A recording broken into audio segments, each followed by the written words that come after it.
Aztec Safety is #1 for online safety training. Aztec Safety is the proud sponsor of the Aztec Safety Challenge, the #1 event on the World Curling Tour. And Aztec Safety has been a proud sponsor of Team Jacobs on our quest to represent Canada at the Olympic Games.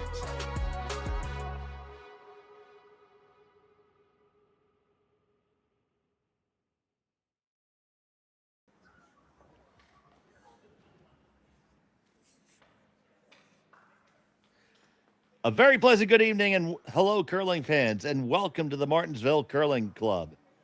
It's the Grand Slam of Curling Canadian Open Tier 2 here on Curling Stadium. We have this matchup this evening between Andrew Stopera and Kevin Cooey. It is Kevin Cooey with the hammer, Team Stopera throwing the Red Rocks. I'm Dave Schmel. I'm joined by Sean Joyce. Connor Sims is our production today, and we're happy to have you here with us. So, Sean, this is my first look at the former Team Dropkin with Stopera at the helm.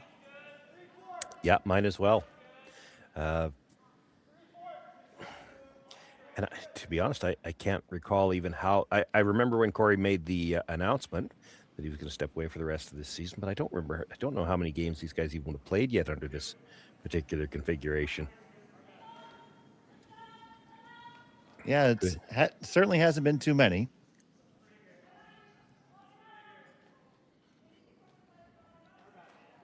Of course, Andrew's been a longtime member of the team and has handled skipping duties in the past.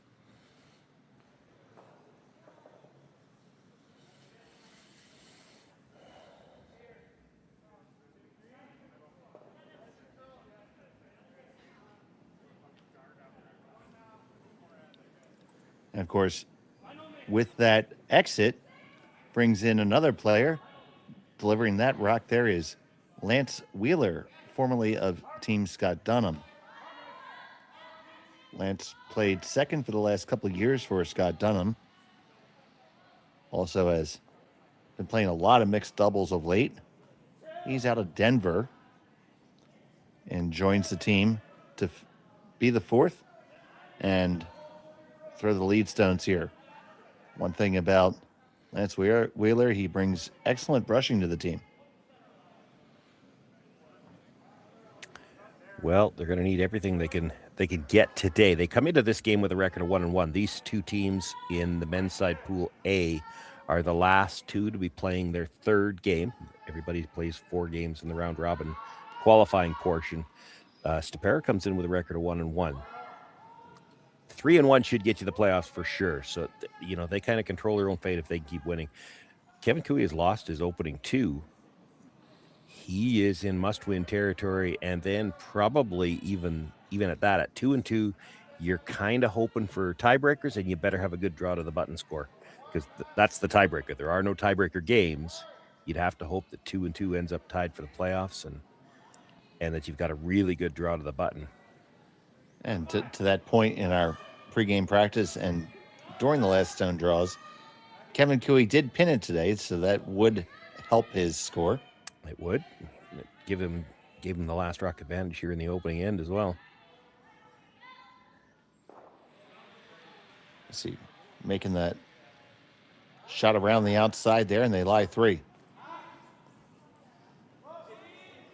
And to our chat's point, Lance did fill in with this team. Well, filled in with Team Dropkin a few times during their injury, so he's not a stranger to them, Sean.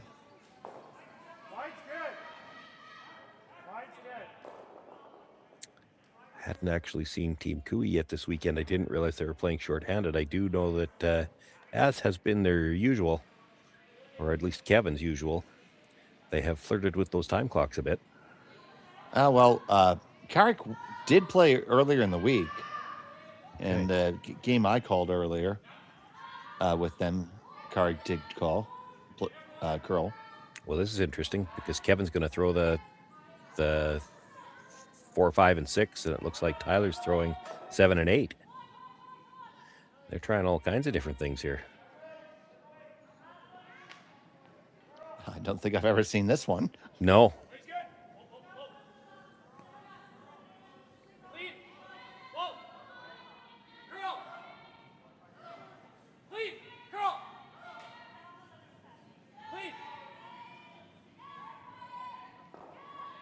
Another nice salt weight takeout there.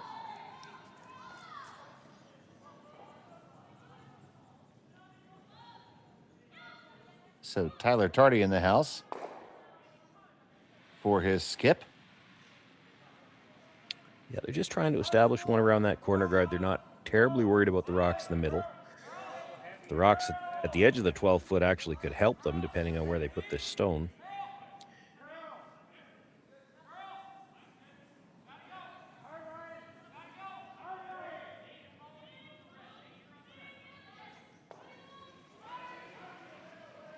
Looks like, again, it might pop out into the open on the other side. There might be room to get it out. You might have to come off the red to have a good go at that one.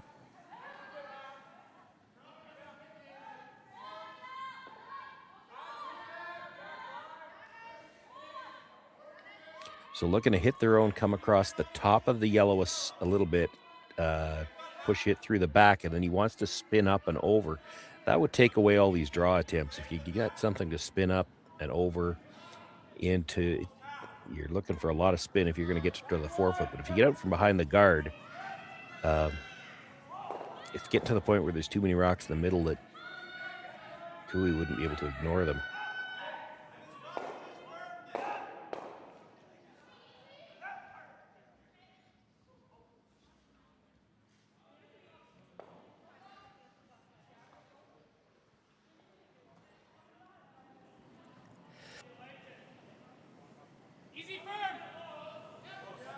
So you're easy firm, the call.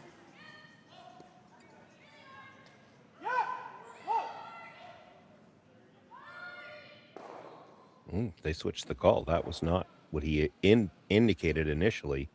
They take the back one, but freeze is still available now. Straight draw.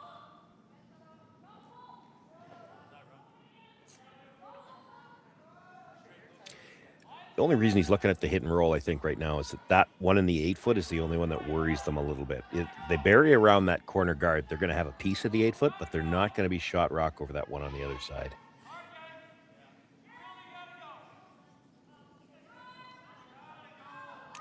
Now, you get it perfectly buried where they can't get it out. It doesn't matter that you're not shot rock yet. You can deal with that one later.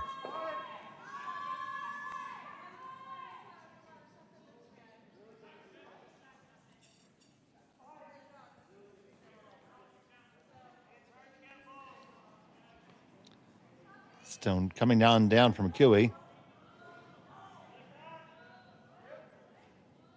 This needs to keep on going. It's a second shot. Yeah, that's really good. Leaves a piece out, but now you can see to make any kind of play on it now, it's going towards those yellow ones sitting in the 12-foot.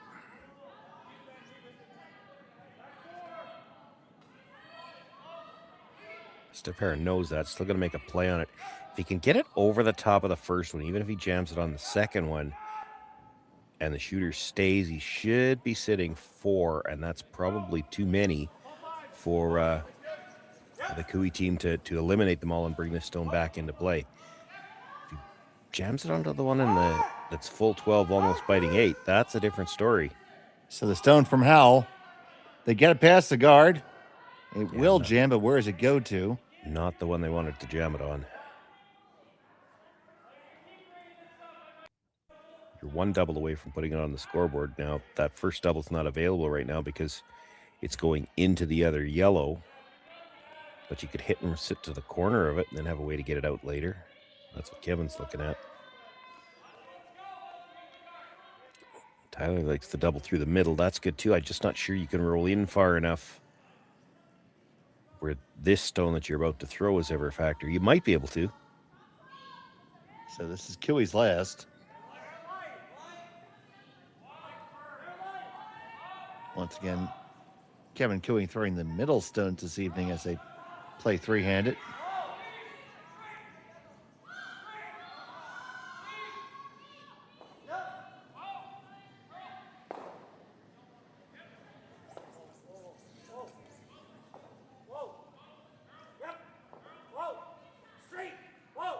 Sluchinski. They make the double and kick the other one out. Slide another one in to guard theirs. I think that's a pretty good result. Yeah, the shooter, it was going to be tough to get the shooter in a position where it could ever count, but it does offer a little bit more protection for that Yellowstone biting the edge of the 8-foot. Andrew thinking about taking a pass at it. It's dangerous to take a pass at it now. Because if you ever touch the one that Kevin just threw, you're pushing it in for likely second or third. And then it's an open hit to sit 3. So it's dead going to freeze to it.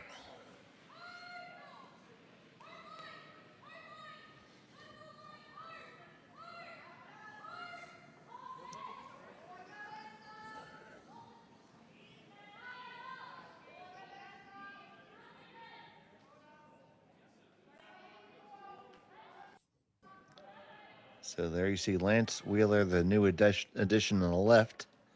Mark Fenner on the right.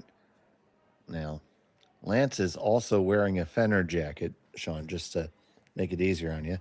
But Lance has got the beard.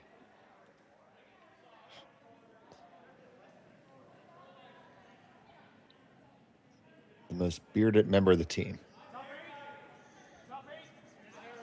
Can't hold a candle to you, though, buddy. That's the minimum allowable amount of whiskers on the face to qualify as a beard.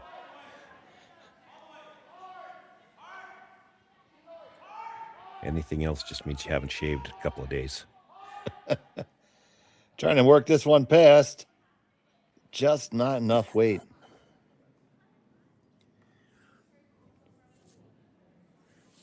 Probably not so terrible. It's not terrible because, here's you can see the dilemma that Tyler's got here.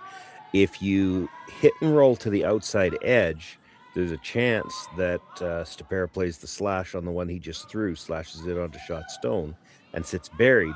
If you stay there, he's got the crosshouse double. So, it's kind of pick your poison.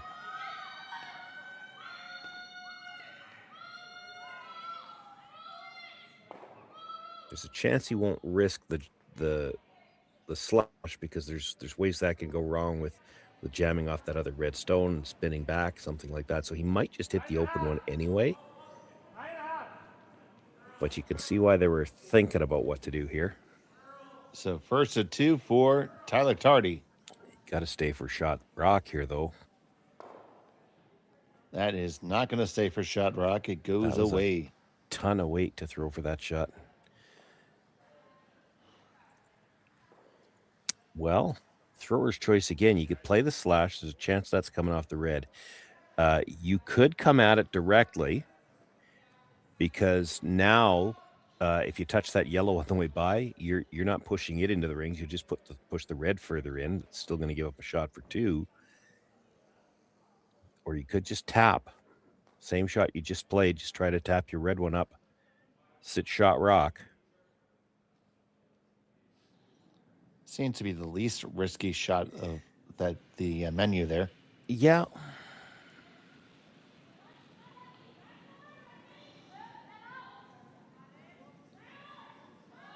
Because I was thinking, toying for a moment with maybe the idea of trying to split your shooter and raising that on, but you probably leave a double back, possibly. Yeah, that's the scary thing about that. It's the whole Cooey team. Doesn't matter who's throwing last. They're so good at the angles for the doubles and such.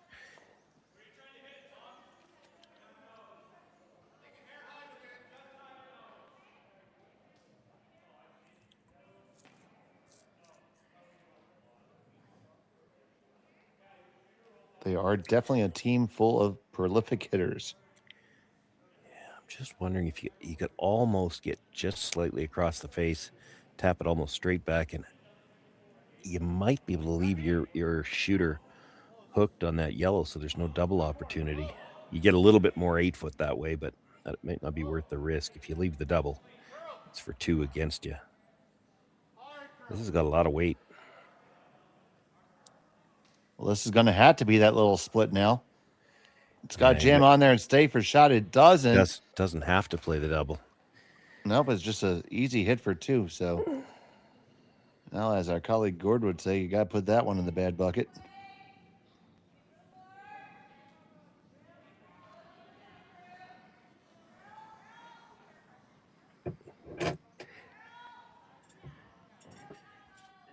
Yeah, the Cooey team hasn't had shot rock yet in this end, and now they're going to hit for 2.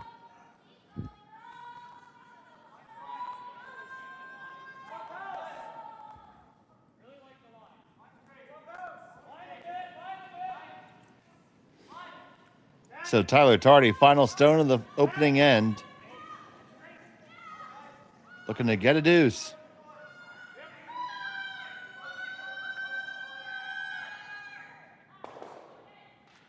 He makes it, no problem. Put 2 on the board for Team Cooey. Stopera will have the hammer in end number 2. When we come back, you're watching the Grand Slam on Curling Stadium. Brett, come on, man. I know Aztec's #1 for online safety training, but we really should be out here practicing. I know, guys. I'll be right there. Just let me finish this course on gas detection.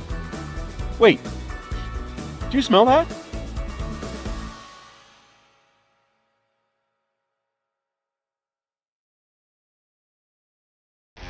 The 2025-2026 Grand Slam of Curling schedule is out, with big events happening all over Canada, like the Masters heading to London in September, the Tour Challenge from Nisku this October, the Canadian Open from Saskatchewan in December, and the Players' Championship from Steinbeck coming in January. Early bird weekend and full event passes on sale now at gsoctickets.com. Let's rock!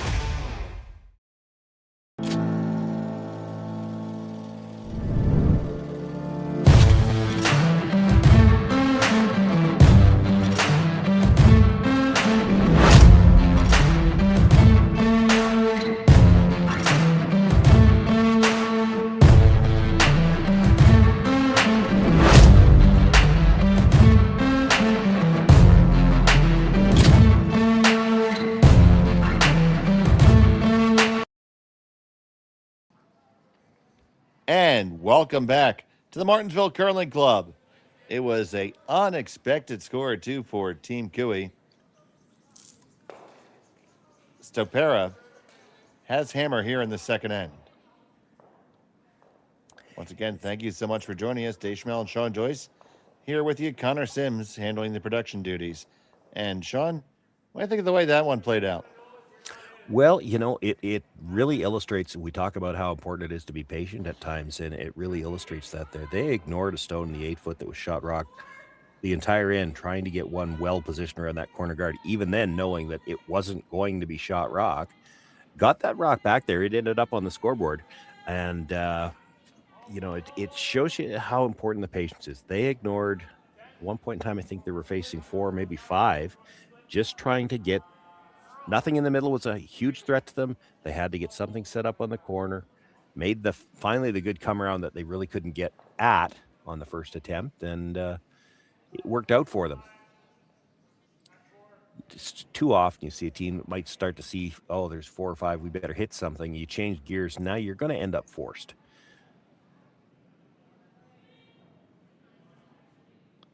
And definitely a deuce that came out of nowhere. So here's the second from Lance Wheeler. Top four.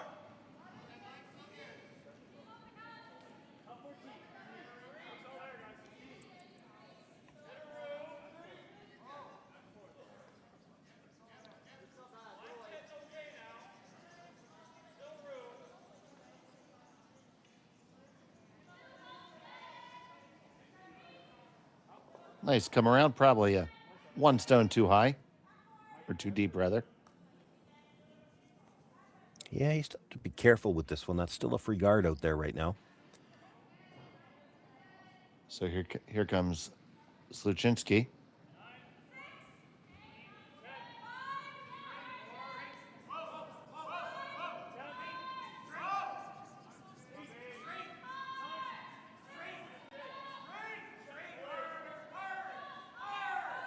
Gonna be tight. They just get it by. That's a big brush there by Tardy. Yeah.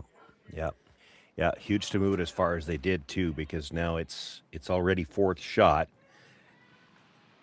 Kind of the same situation as last, and it's unlikely that one ends up back on the scoreboard. There's just too many to have to deal with in the interim. But for now, Stopera will look to try to set something up in that corner. Not worried about getting shot necessarily just yet. He needs a rock behind that corner guard position where it's hard to move it.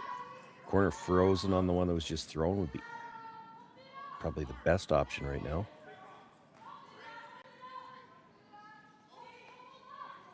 Could move it a little bit.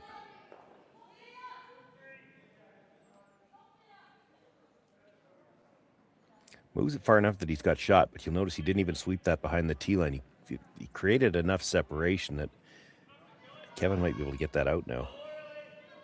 Would have liked to left them closer together, even if he wasn't shot just yet. And Team Stopera is really trying to screw us up with Wheeler. He's wearing a Mark Fenner jacket and a Andrew Stopera shirt. Good thing he has a beard, which is, according to Sean, minimally acceptable. Well, it's the minimum requirement to call it a beard. So would you say I have a goatee? Well, I haven't seen you lately, but maybe. It would qualify as that rather than just scruff or forgot to shave.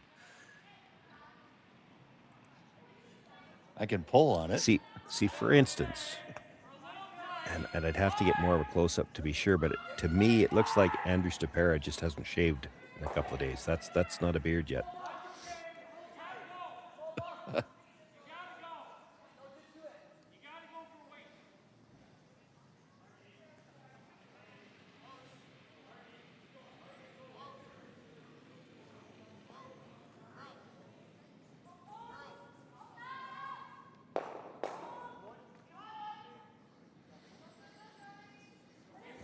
That changes the complexion of the end a little bit. They didn't need to necessarily make the double, but they sure didn't want to leave it right in the center line.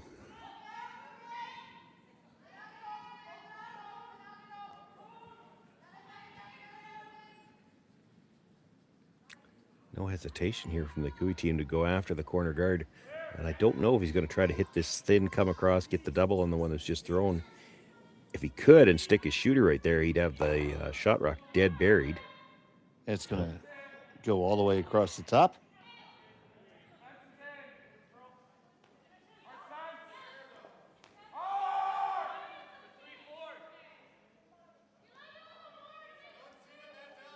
He's kind of looking at the hit and roll. I'm really looking at the triple.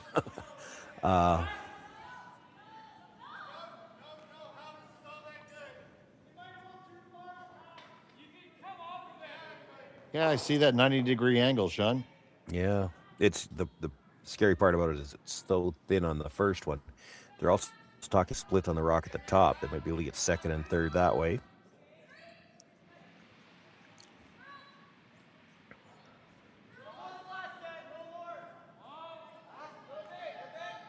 Hack weight the indication. Yeah, just trying to make the play on the shot stone and roll over in front of the second shot stone somewhere.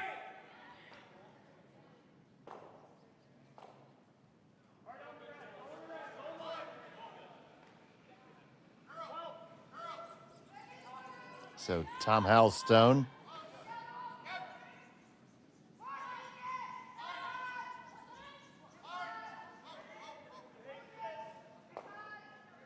Just going to catch it. Can they lock onto that and stay? Oh, just roll off.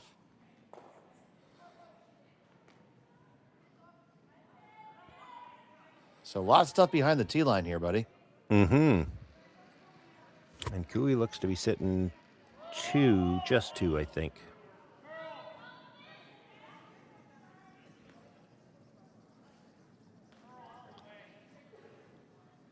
Yeah, the two in the back, and the third one is there in the left wing on the overhead. Yeah, all the biters are starting to be a little bit of a problem. And if you just hit the one that's fourth shot in the 8 foot, you're just leaving another stone behind the tee line. I wondered if they might not take a look at that possibility of drawing themselves Not saying that's what they're going to play, but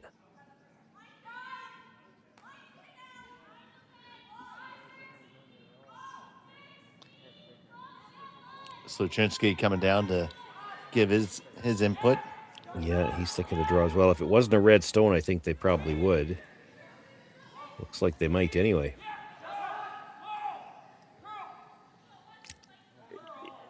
The red stone that would be the most obvious to hit is third shot right now.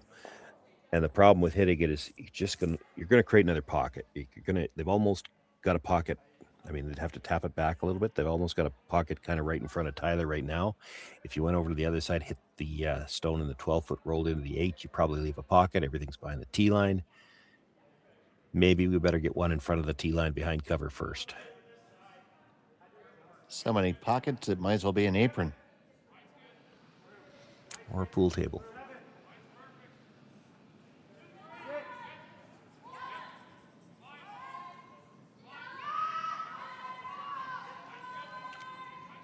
Sure doesn't want to bounce off on this. Better get around. We did. They do. Let's sell down. Right there on the lid. Andrew's going to draw on top of it. Yeah, I think if anything, that's just a hair too deep. And it keeps him from hitting anything for now, which means all those little biters are even less likely now to come back into play. But this is a chance with just a little bit of a tap. You can still get into a good spot to score at least 2 here. Hear him calling T-line.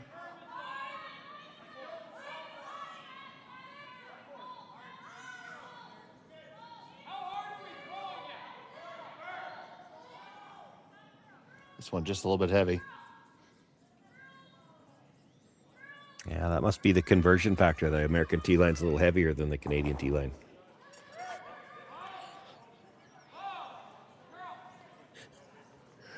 You're proud of yourself for that one, aren't you, Sean? I'm just waiting. I'm more proud of the fact that you got nothing to come back with. You know, a lot of people are saying we have the best tee line. Oh, man.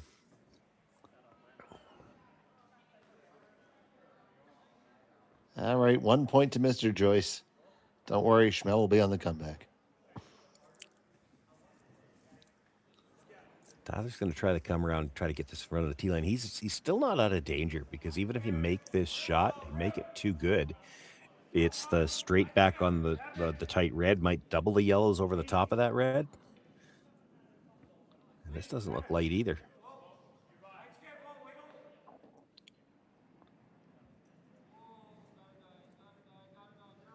Coming in hard now. It is digging in.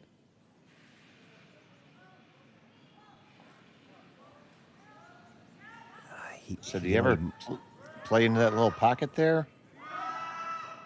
Well,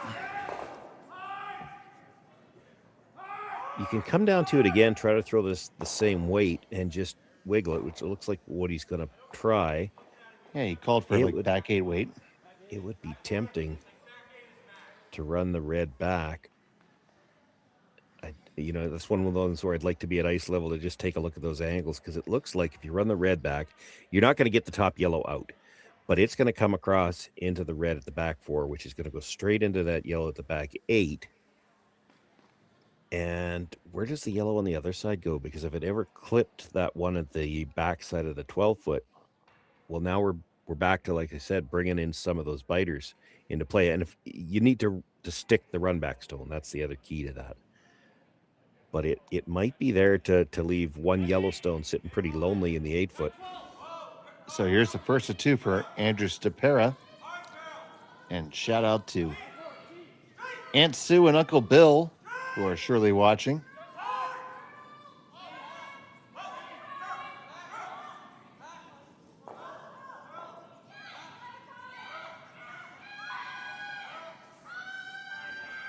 So there he goes, shot stone, and after a very aggressive zoom, it's all Connor's fault, by the way.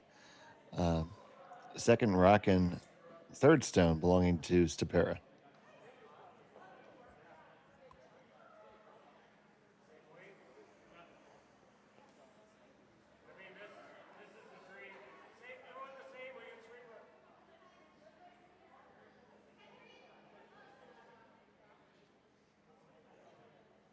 So Kevin's thinking steal here, right? Oh, for sure. Even as they needed to get closer to the nose on that last shot for Stopera. Like he's not in a great spot, even if he could throw 2 in a row. Like you might be able to make the slash double. You're losing the shooter. But if the last one was to jam, you'd be playing that just for a single point. Well, you don't get to throw 2 in a row either. If Tyler can get to the inside of this, and this is out there a long ways yet. So Chinsky going to try to work this over. He gets him moving a little bit. Going to stay on the outside. Ooh, opportunity here for Stopera to get a deuce. Well, at least it might be 3. Think that one that was just thrown might be third shot. It's close. It is extremely close. Now you can't see a lot of this. Well, I don't know that you can see any of this Yellowstone, but there's enough finish. He should be able to get to it. He only needs to move it about 1.5 feet. I'm going to go with you, Sean, and say the yellow in the top is third. You might see them measure it. It's close. Well, you got to make this first, so let's do that first.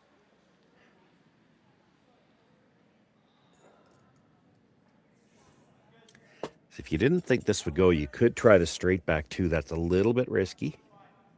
You'd probably, if you were playing it, you'd play the intern. If you didn't quite get to the nose, you might get to that Yellowstone. And even if you roll out, you're guaranteed 1.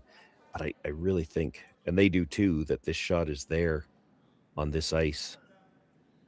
Only needs like back 8-foot weight. So Andrew Stopera, final stone of the second end. Facing 1, looking for 2. Fenner, they got to go for the weight too here, I think. Wheeler coming on in to try to preserve that weight, get past the guard. You do. Now you're going to get there. Can you move it enough? It's just going to be a single point for Andrew Stopera. He cuts the deficit in half. Kiwi has a hammer in 3 when we come back on Curling Stadium. Welcome to the RockShop.net, the official store for the Grand Slam of curling. Whether you're looking for the best hats, stylish clothing, fun toys, or unique accessories, the Rock Shop has it all. Shop online anytime at therockshop.net for exclusive Grand Slam of curling gear, or come see us in person at your next event. Therockshop.net, where fans find their favorite curling gear.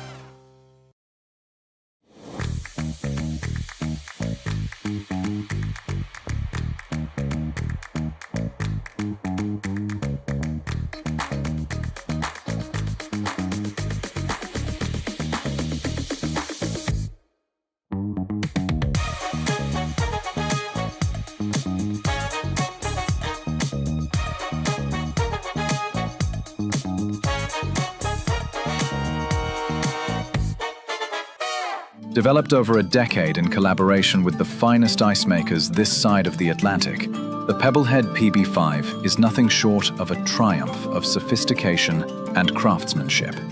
Weighing less than half its lumbering copper predecessors, yet boasting tenfold their durability, the PB5 delivers perfect, consistent ice, time after time. The PB5 by Pebbleheads.com, the apex of ice-making ingenuity for the roaring game of curling. Welcome back to the Martensville Curling Club. It's the Grand Slam of Curling Canadian Open Tier 2, brought to you on Curling Stadium and SSN. It was a single point for Team Stopera in end number 3. Killy with a 1-rock lead has the hammer, throwing the yellow rocks.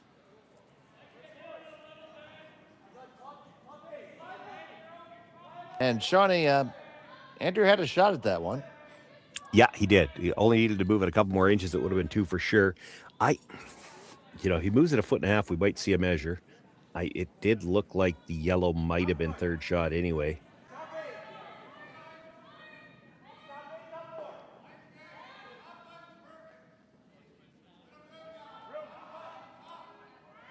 I, for one, certainly agree with the playing the shot around the guard as opposed to the run back. Yeah, well, I mean, it was obviously there, right? Whereas, even for instance, last week, the event that we did last week, not quite as much curl. Certainly what curl there was last week, it was on the finish. So, you might even try a shot like that. You'd still have to come tight by the guard. But if you're not sure you've got the finish to tap a rock on that shot, you could have played the run back.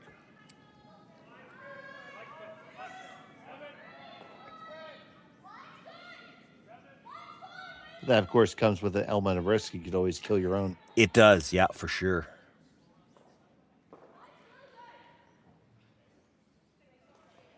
This one is hanging out there. And it's going to slide right on by. And Stopera is going to take it out, leaving it as a backbiter.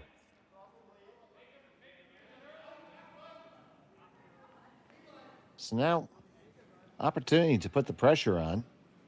We'll see how Cooey reacts to that. Here's Mark Fenner.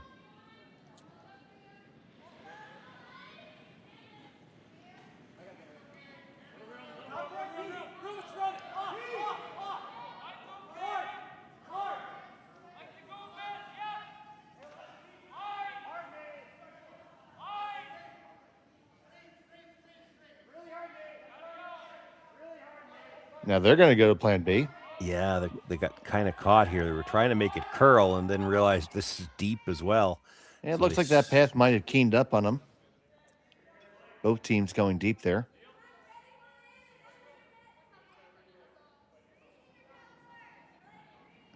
Cooey has At least they did get it here. behind. Yeah, Cooey does did. have last rock. And there's nothing really in front of the tee line that's a threat yet. I thought I heard somebody ask about the peel. Not guaranteeing that is our sheet. That the mic out there is just kind of an open source mic in the ring or in the rink. So I can hear voices. I can't always tell you who they are. Yeah. I know a couple of them. You know a couple of them.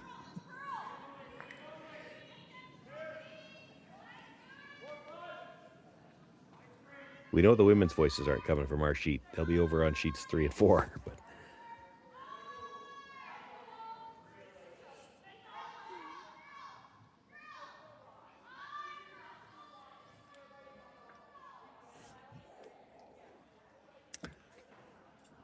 things are getting messy here again. Decidedly messy.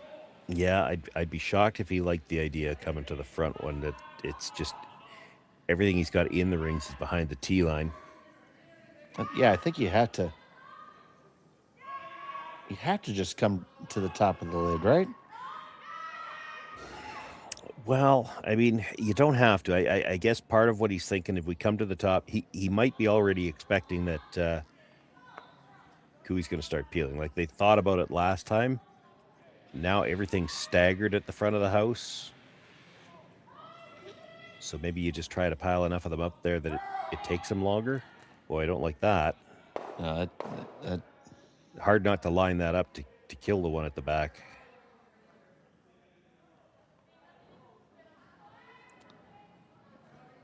I'm putting my vote in for the outturn draw.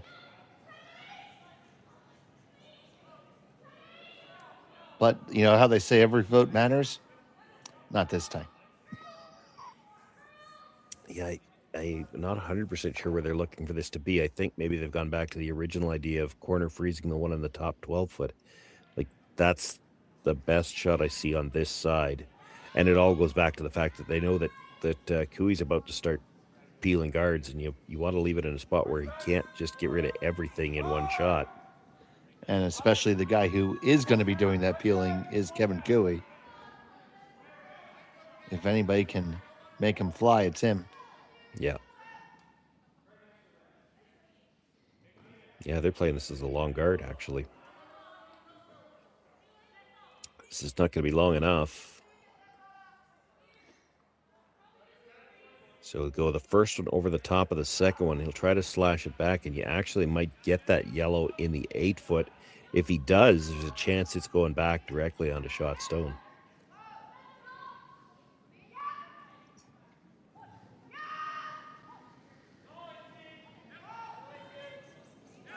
So here's from Kiwi. Sluchinski on the brush. One over the top. It's the other one. And one, two, three, four. Sayonara. Auf Wiedersehen. Goodbye. Let's see that again, Connor. Yeah, not quite as much of a bonus as he maybe was hoping for. There was a chance if you hit it right, you'd drive the yellow by the other and into the reds at the back. But he's happy to get those two yellows at the top of the 12-foot as well. They were just basically amounted to a staggered guard on the two stones at the back of the 4-foot. What a weapon that is. Makes you almost wonder if he shouldn't have been thrown in the middle his whole career. I kid, of course. He has a lot of success. The double corners could still end up being scary as well. Oh, for sure.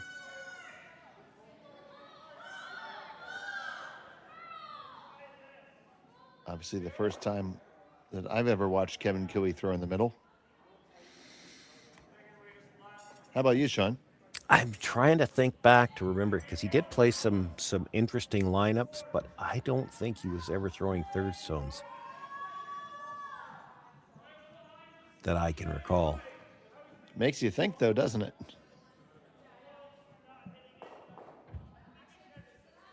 He's certainly, obviously a Hall of Fame career, but looks darn good doing this.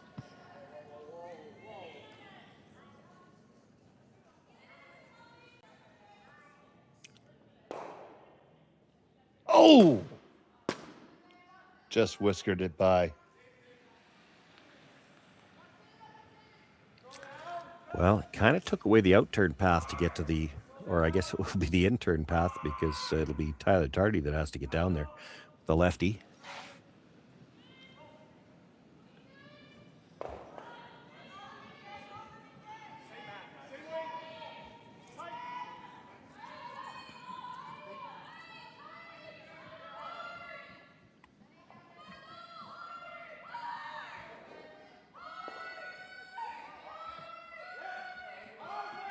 Trying to finish this one off. Get it all the way up for Tom Howell. Pretty good job there.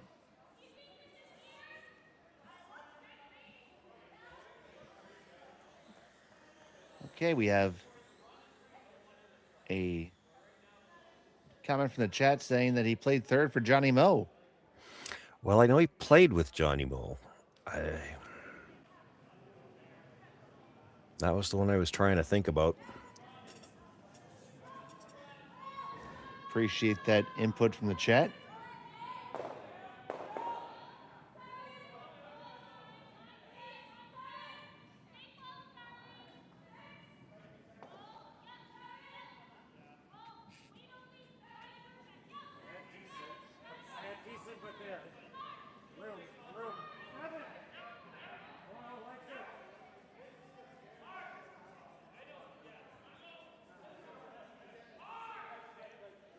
Sluchinski hard in the sweep.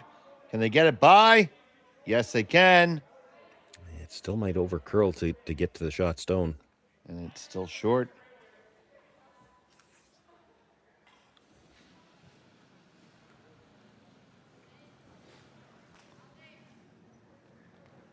So you like the corner freeze? Yeah, it's not bad. It's one I'm not even playing. I'm getting caught up as much as anybody else. It's like, you know how well this team hits. So you're always looking over your shoulder like, what angles has he got right now?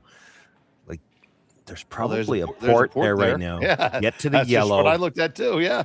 Yeah, get to the yellow and it's a double on the reds. So, and there is that little biter at the back that would come back into being a factor if you made that. So.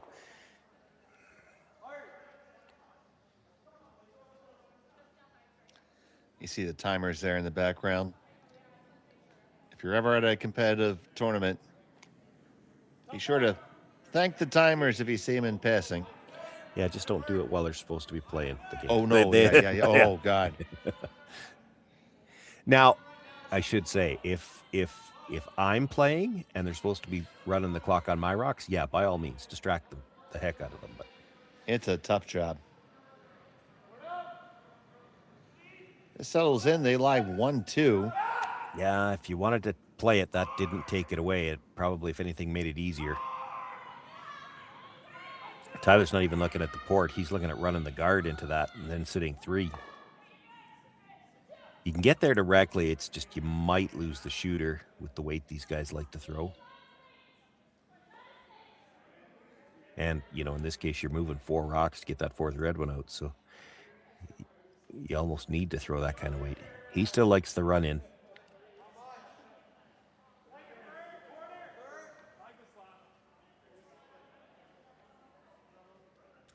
So yellow onto red, onto red, onto red.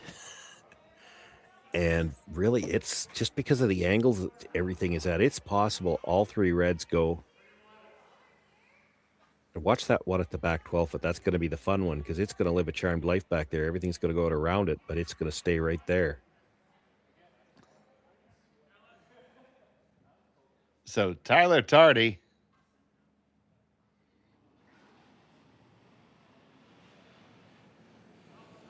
looking to make some happy music here.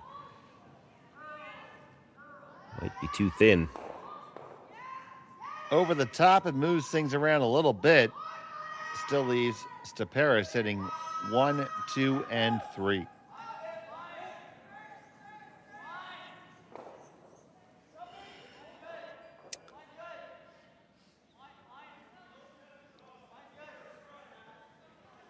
I don't know if you can bury this one, to be honest. You physically you can, but if you bury it, I think Tyler could come off the one on the edge of the 4 foot, hit the one at the back of the button, and spin up. So I think you almost want to leave this just fully open, and you'd force him to play the wide out turn draw, or the in turn, I guess, for Tyler.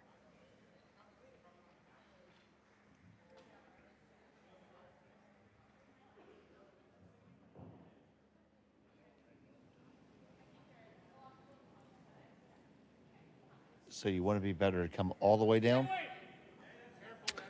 Well, I think it's definitely deep enough. You come all the way down, he's going to have a draw. Then he could play it for me to turn.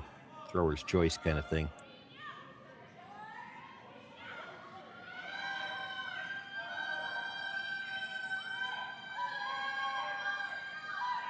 Now this settles full 4. That's probably good. He doesn't have enough of the inside of that red at the back of the 4 foot to play off of it. And it takes away the in-turn draw, or the out-turn for draw. Tyler. The out-turn for Tyler. So he's going to have to play the in-turn draw.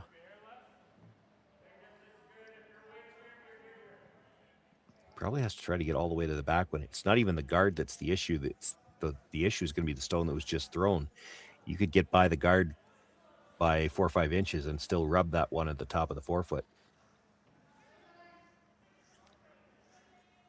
So facing 4. Yeah, and the way it finishes, the angle between the port between the corner guard and the stone in the top of the 4 foot is smaller than it looks.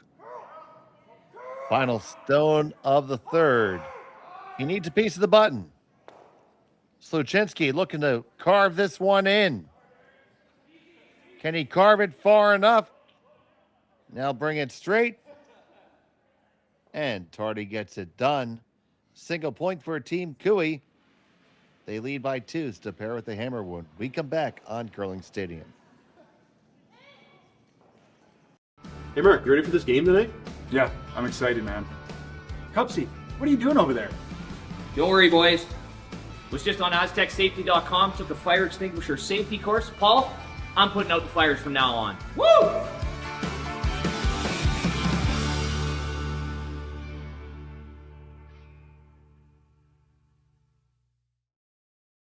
Welcome to the RockShop.net, the official store for the Grand Slam of curling. Whether you're looking for the best hats, stylish clothing, fun toys, or unique accessories, the Rock Shop has it all. Shop online anytime at therockshop.net for exclusive Grand Slam of curling gear, or come see us in person at your next event. Therockshop.net, where fans find their favorite curling gear.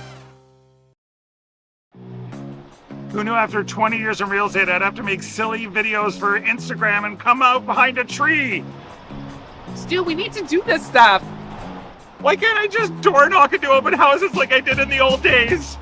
That doesn't work anymore. Okay, so it's because I'm sitting here behind a tree. Come use us for real estate.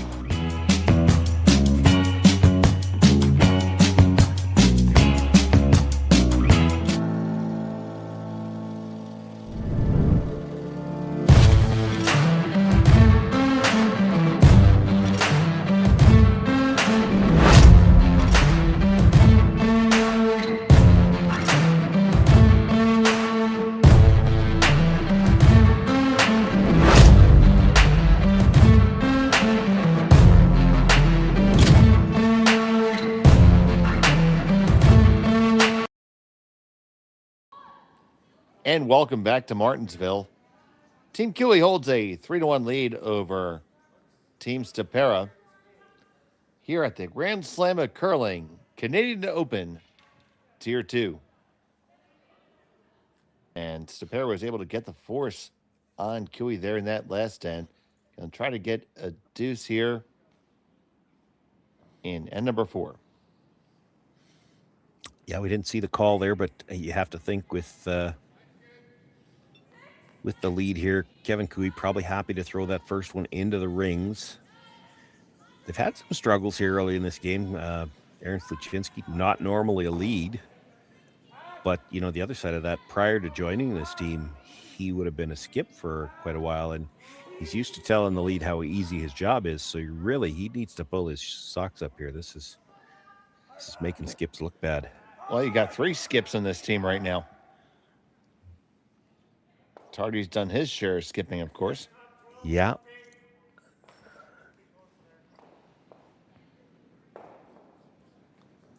We're probably getting early for starting the speculation, but I've heard a little bit of speculation that, and it's strictly speculation. I don't think anybody's heard any rumors yet about new teams after this quadrennial, but wouldn't surprise anybody if Tyler goes back to skipping. I think most people expect that Kevin Cooey is probably retiring, although I don't know that I've had people say that he announced it, but I can't remember seeing it anywhere. Yeah, I want to bet my house on it, that's for sure. Yeah. At the same time, it's going to be interesting for this squad because, save Lance Wheeler, these 3 have been playing with Corey Dropkin for a while. And now Stopera stepping in there. So where do they go next squad? Is Lance going to be with them full time? We still have the question of what John Schuster is going to do. He really hasn't said he wants to retire. Well, there's still, honestly, the question of what Corey Dropkin's going to do, because when he said he was stepping away, I believe, if I remember the statement, he just was stepping away for the rest of this season, and I think it was more to focus on the doubles because he did qualified for the Olympics that way. Correct. So, you kind of understand that, but does that mean this is more like less of stepping away and more a leave of absence type thing? I don't know. Yeah, and I'll tell you what, we're not sure either, and it's going to be really interesting to find out because so many moving parts. Colin Huffman has indicated his desire to leave competitive curling. And so that leaves John Schuster without a key element. So as always, after every quad, there's lots of moves, and it's going to be interesting on both sides of the border for sure.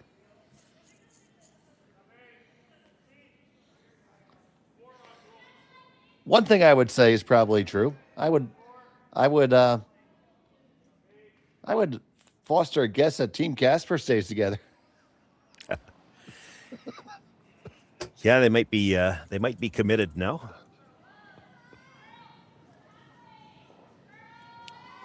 I thought you were going to guess that Brad Gushue is going to retire. Oh, well, we know that one. But I don't see him being the type to back to backtrack on that either.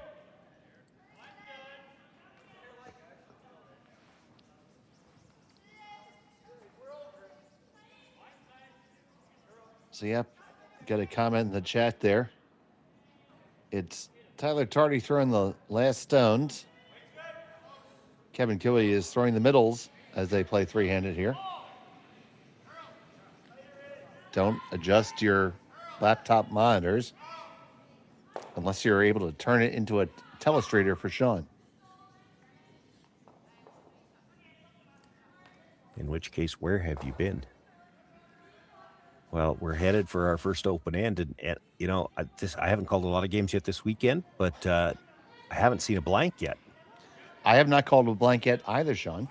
And there's reason to be kind of excited about that, because if you get the first blank, you're not allowed to blank a second one. We haven't talked about that little rule change here. It's in effect for the slam and the tier 2, where if you blank one end, you can blank one end per team per game. But if you blank the second one, you actually lose the hammer. And I'm curious to see, and that's why I say I haven't seen one yet, but if you blank one end, does it change how you play future ends, knowing that, you know, you start to get into an open end, your opposition's just going to start hitting because you have to take one. You can't blank. So do you have to ignore a few more stones? I mean, I would think you do.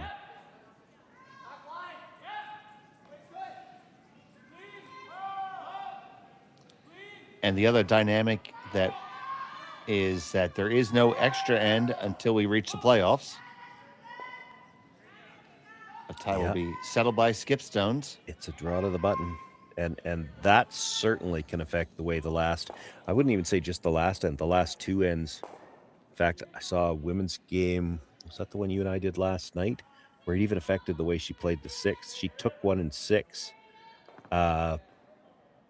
leaving herself one down. She had a blank opportunity in six, took one, so she was one down playing seven, and I think had to be thinking that, well, she didn't want to blank six, take 2 and 7, and be coming home tied up without the hammer.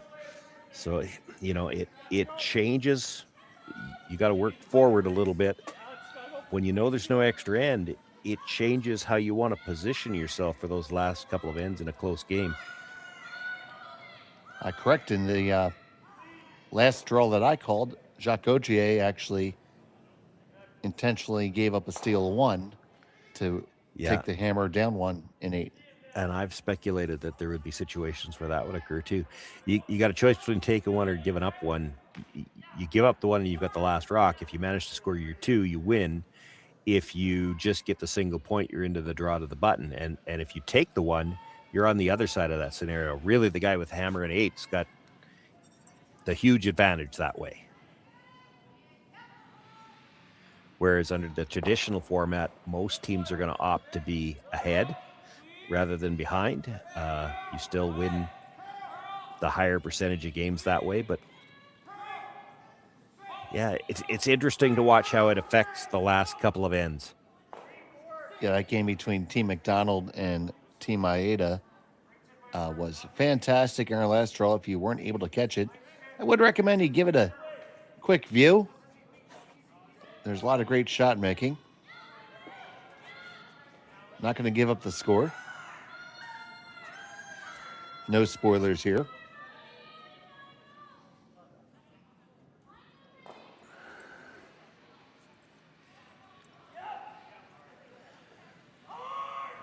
So 1-2 now for Team Cooey.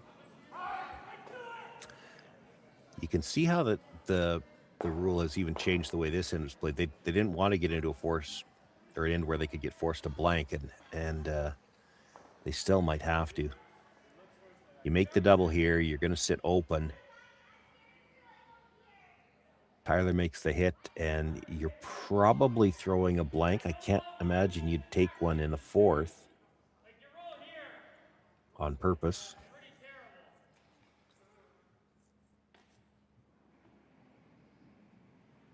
It is only an 8-end game, so the other factor in it too, when you look at this is the score in the fourth end. You're trailing now. If you had to blank the fourth, There's only 4 ends left. You're down by 2. There's a pretty good chance you're never going to blank again anyway. If you got into that situation, you might be forced to take one just because of the scoreboard. And the double is made. So we're likely going to see that choice in just a moment.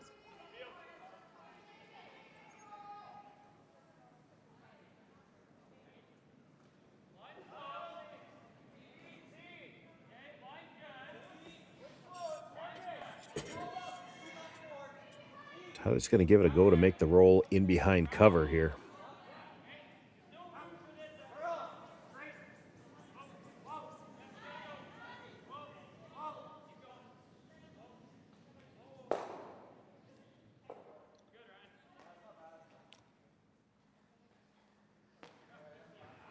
So the broom went down.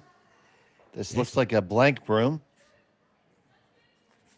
It's not a lot of ice.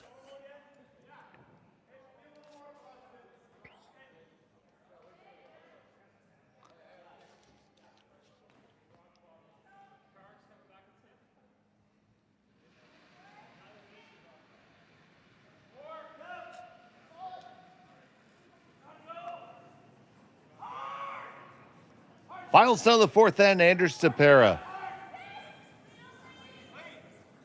Wheeler on the sweep.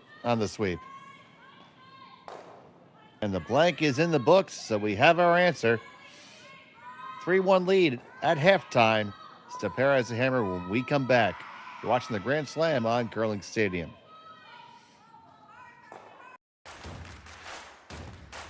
Imagine being able to stream every curling game from every sheet from any event, be it your Wednesday league game, bonspiel, or corporate event.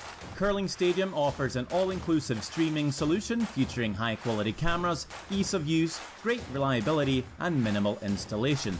Offering your sponsors customizable ad space on your streamed curling games and being able to sell video packages to your corporate events for increased revenue.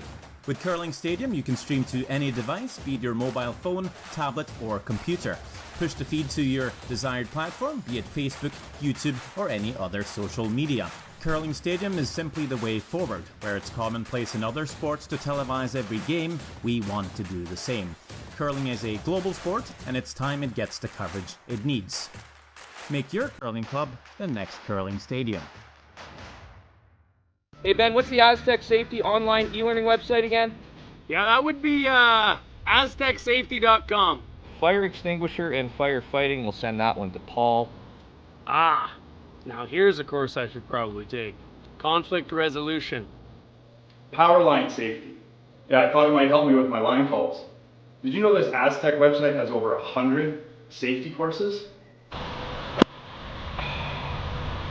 Jeez. Aztec Safety online course. Ground disturbance. Could have used that a few seconds ago.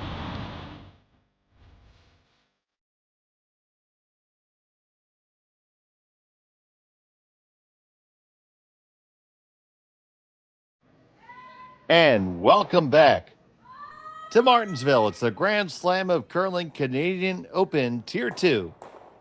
Brought to you here on Curling Stadium. I'm Dave Schmel. I'm joined by Sean Joyce. Connor Sims is handling our production duties this evening. Stopera blank the fourth is only blank available in the game and carries the hammer into end number 5.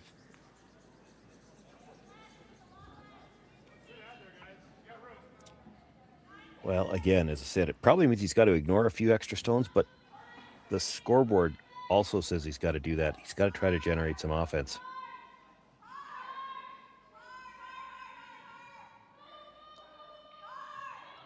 In an 8-end game, we're even kind of late, where even if he had the option to blank again, you're 2 down playing 6. That's a tough spot to be in. So you can't worry about odd versus even ends here. You got to try to score. Try to set up your deuce here.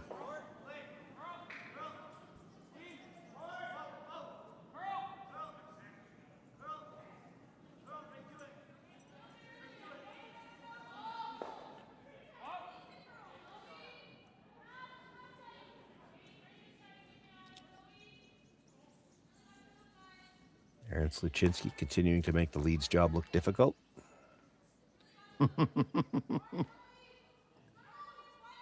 after telling them for years it wasn't.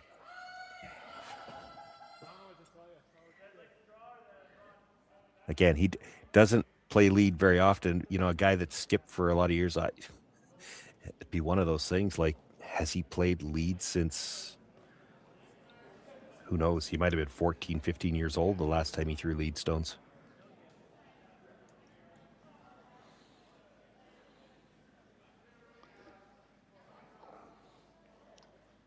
Well, so, as somebody who plays back end a lot myself, I find it kind of cathartic and relaxing to just make sure I make my shots, and sweep my rocks, and get the best line and speed of ice I possibly can, and not to worry about too many of the other bits and pieces.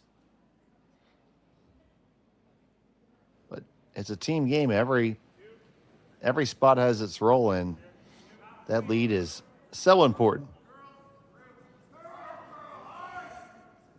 especially at this level. Bad lead stones leave it chasing all end. Yeah, for sure. They called this as a guard, but I don't think they'll be heartbroken if it slides into the rings. Well, I hope not. It's another one of those ends where, like, we talked about the fact that, you know, Stopera needs to generate some offense. Cooey can continue to play defense. He's probably going to peel a corner guard in the next attempt anyway, unless they leave enough of this that he can go after it directly.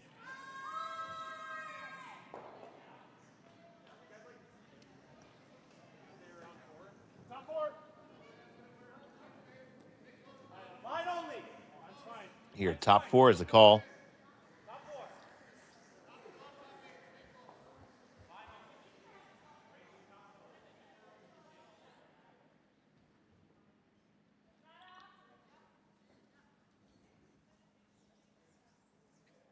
And, you know, talking about leads on the other side, the new lead for Team Stopera, Lance Whaler plays a lot of mixed doubles, so not unfamiliar with throwing a large number of draw shots. So almost like a natural fit if you had to, you know, a strong mixed doubles player is probably always going to be able to play lead pretty well.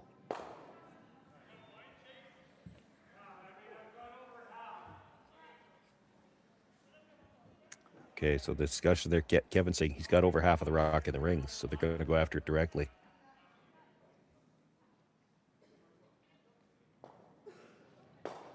Going to try to make this one around the outside.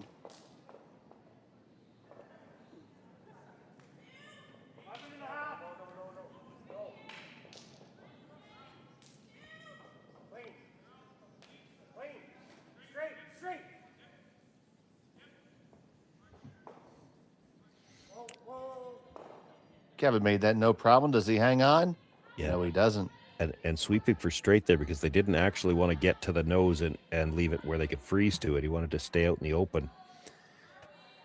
Rolls out of the rings, but that's not the worst outcome anyway. The worst would have been if they hit it right on the nose and they make this freeze. Now it's a straight draw again.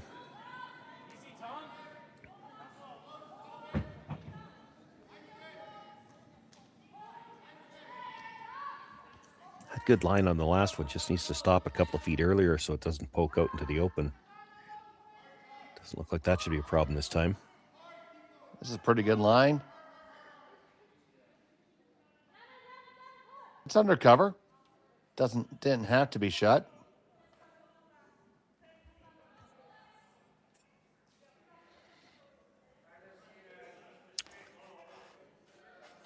You peel the guard in front of it. You could peel the other corner and try to end up with your shooter into it.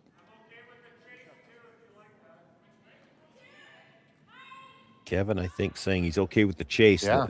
There's advantages to the chase because that was what Tyler was looking at. If you tried the chase and you rub the guard coming by, you could end up with another one into the rings, but you make the chase, it's still got to negotiate that yellow at the back, so they're going to peel the guard. Maybe try to get it straight back, get two of them.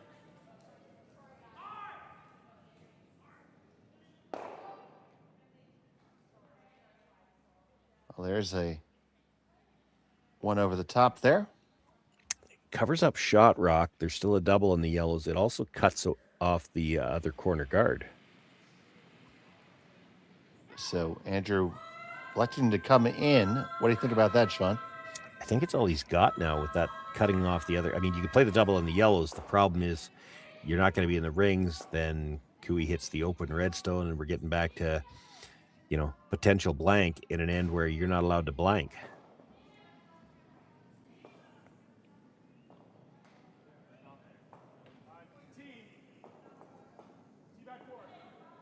T back 4. That's not what he wanted to hear. No, you're coming around the other team's staggered rocks in the 12-foot. You got to be in front of the T line here.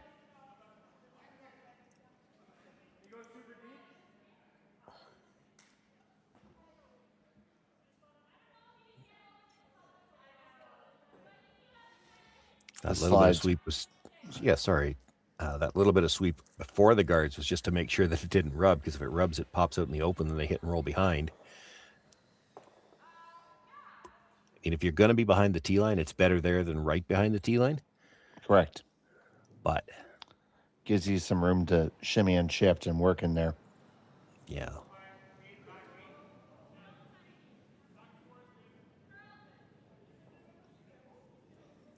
Kevin doesn't have to play all the way down to it, though. He's got, again, the two yellows in the top 12-foot are slightly overlapped. So if he can get one in front of the T line in behind those, there's no real good way to get at it.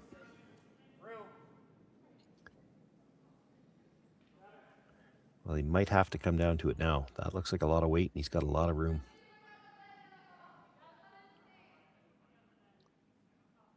Haven't put a stroke on this yet. Can Stopera get it past? He get it past, it's huge. Just a little short of it. Doesn't change the call, though, right?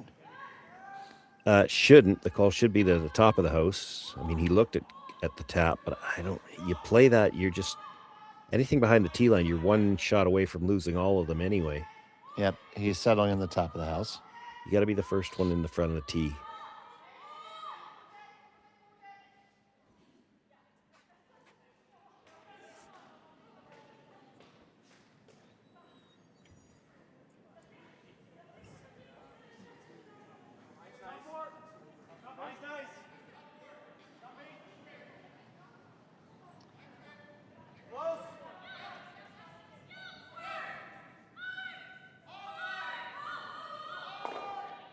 Now both men on it, trying to drag it. Yeah, got to go for line a bit. They get past it, and they come all the way up into the full 4. Good brush. Very well managed stone, I think. Yeah, they put that in a very good spot. Tyler would love to get right on the corner freeze. If he's right on the corner freeze, then he's always got the in-off on that red. Leave any separation, that could be a tougher shot. You can't afford to bounce off, because that would give Stopera the chance to come off his shooter. But you get the corner freeze, and it's tough to find a path where Andrew could get a second one in there, and this rock is still dangerous. I don't know how he deals with it. You got to lock it on the corner here, though, to put that dilemma in play.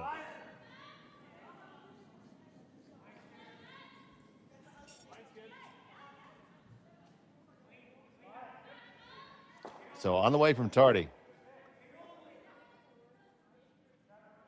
Line looks good, but this might be strong. Can't bounce. Yeah, they waited too long to make a plan B call. He actually was heavy. Could have come right around everything.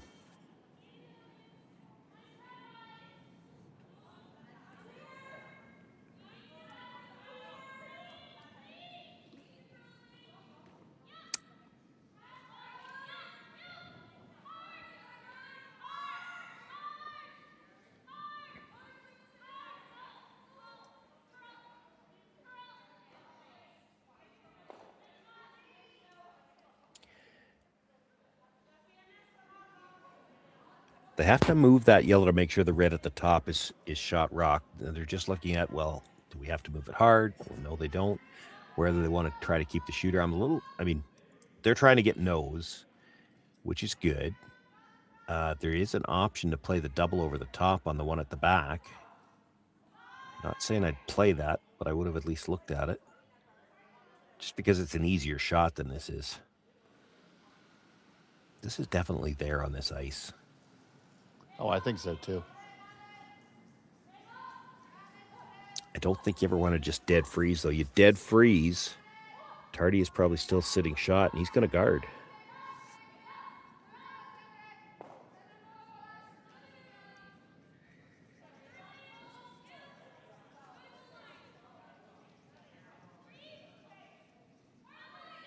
You have to move it a little bit, I think.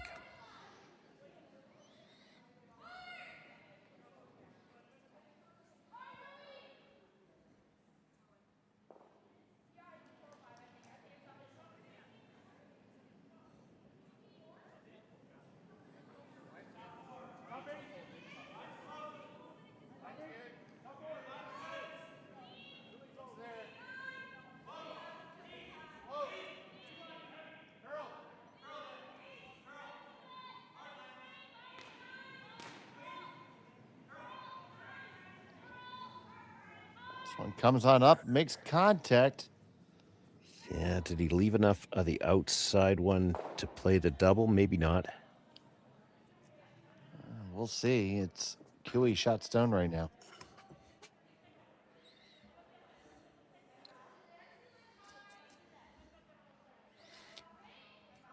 Problem I see with the freeze is he's still got the slash for 2. Like, if all you're going to do is freeze, you may as well just throw the guard and try to take away the tap. If you're looking at that pocket, it makes more sense to be looking at that as a hit. You freeze, you leave him half the rock on the outside, which is more than what he needs to make the red onto yellow. And I think if the yellow jams on the back yellow, I still think the top red is probably second shot.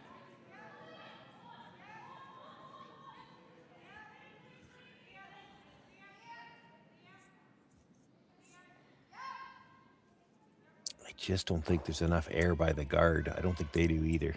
Like, he can roll towards the red on the center line, but I don't think he can kick it out.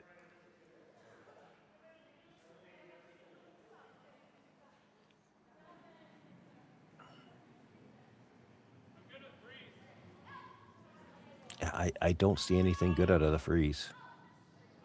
It's funny that they haven't even talked about the guard. You put it right there, he hits half the red, and it's for 2.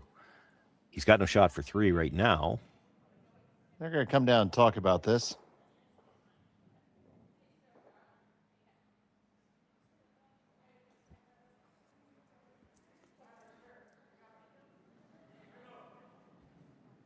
Going to call their timeout and talk about it. He's got the angle running on the red too, so I mean, you can't take everything away, but you know, you make the red onto the yellow, it's jamming on the back one, I think pretty solidly, so I don't see a shot for 3 there.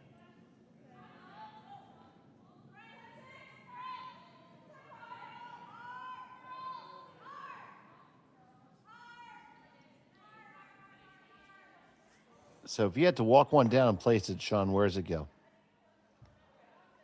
Well, just because I don't think there's anything good there off coming down to these, you just throw the guard on the tap and make him play some kind of angle slash in. And a guard on the tap doesn't mean like directly in front of the red stone, because you got to take away the path to it. So you're probably, if I had my telestrator, you got to put it kind of protecting half a rock on the outside of that red stone and fairly tight to the rings.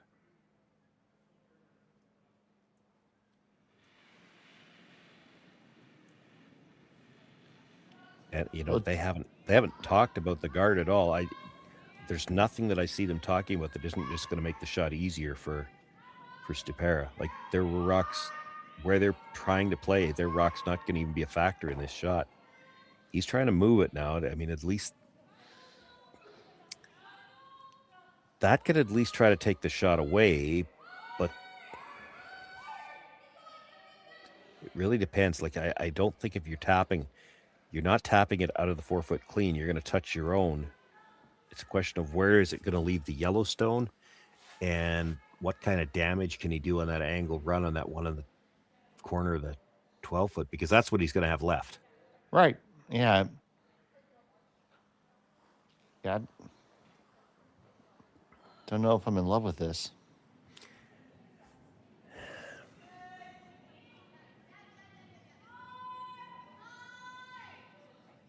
See, the clock's running right now. Both teams with about 12 minutes.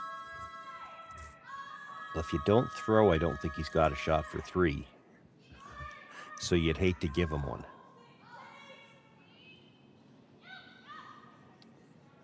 Tyler Tardy, final stone of the 5th.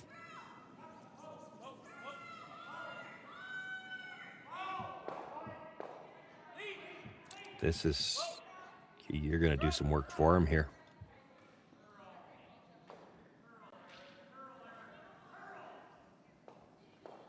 It finishes a lot, but oh my goodness. Stopera sitting 2 and a wide draw around the outside. See if you can catch enough of the 4-foot to get you 3.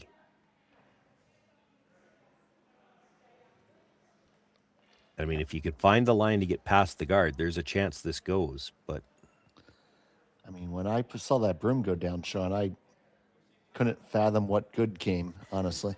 well, yeah, well, neither did I. It was looking like a guard to me. I was hoping I didn't, there's something I missed, honestly.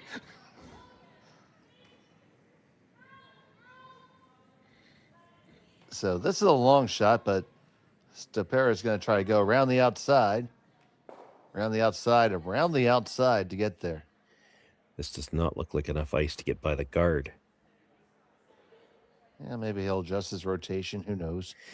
But you adjust the rotation, then you don't have the chance to finish at the edge. You almost need to go wider and go with it. Yeah, he's going to try to spin it. Yeah, there's the old spinner. Everybody's seen Nick Dean throw this once.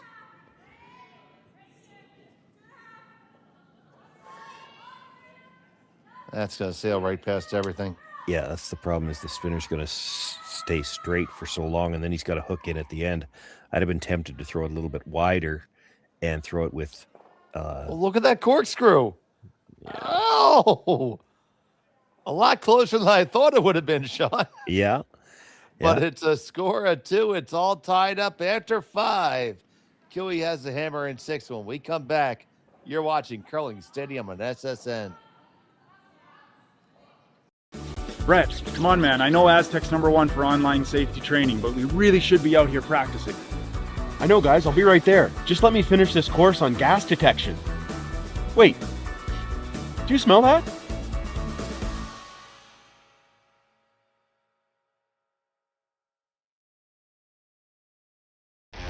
The 2025-2026 Grand Slam of Curling schedule is out, with big events happening all over Canada, like the Masters heading to London in September, the Tour Challenge from Nisku this October, the Canadian Open from Saskatchewan in December, and the Players' Championship from Steinbach coming in January.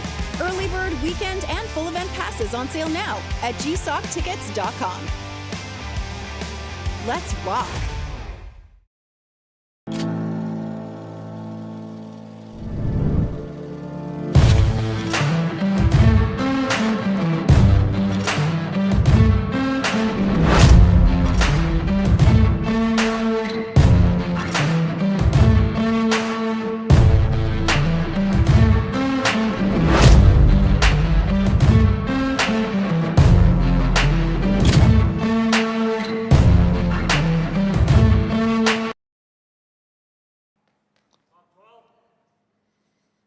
Welcome back to the Martensville Curling Club.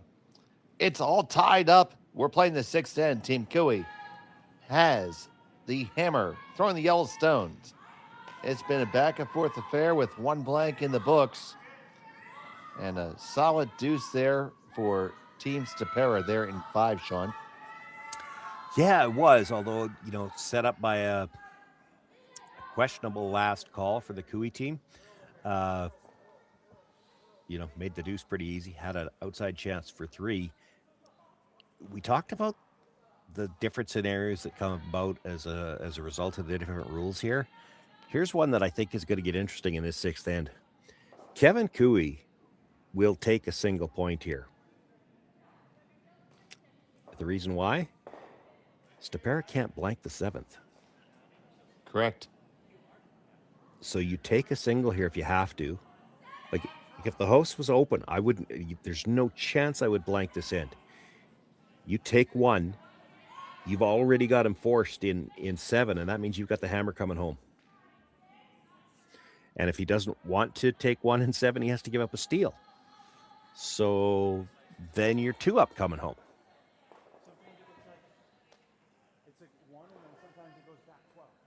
Yeah, certainly we were discussing, how these scenarios would play out once these rule changes were made. And what you're talking about is exactly one of those scenarios. Yeah. And it's interesting because it changes the way the scenario changes the last 3 ends and who might have extra or last rock in the 8th or last rock in the extra end. That already affects how you think, but we've gotten so used to it because it's always the same that thinking is just absolutely totally ingrained. Now you've changed a little bit of the rules. There's still scenarios at the end of the game, but it forces you to think a little bit differently, and it's certainly interesting. I don't think it's necessarily a bad thing. Like, why should it be that automatic how you're playing the last end? Or the last 2 ends, or in this case, the last 3 ends. That draw from Sluchinski came a little bit too deep there. Stopera's going to have a chance to lock on. This is a big shot here.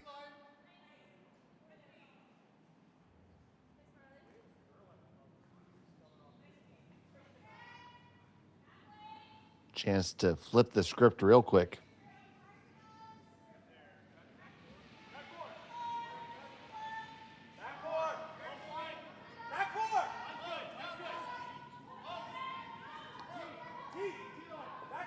There you go.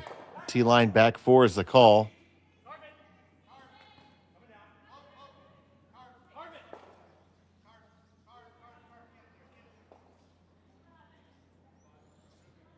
Great judge by the front end there.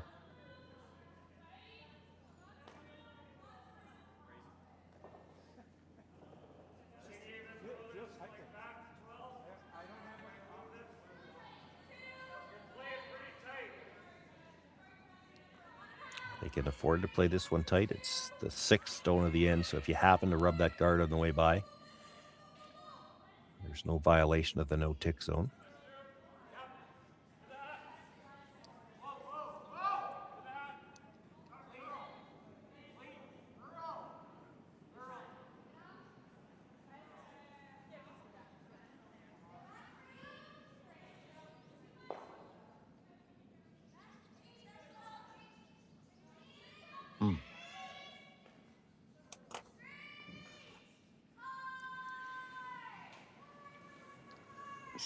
See Andrew indicating board weight to take out this stone and kind of guard it up again.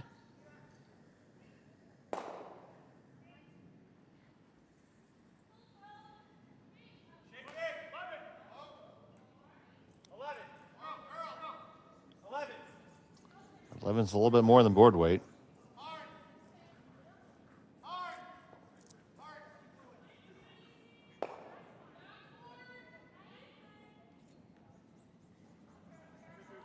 Still probably good enough, Sean. Yeah. I mean, you could double those 2, but you're going to leave it guarded. Talking about trying the double peel, maybe have it come into the rings. So peel the guard into the one that was just thrown.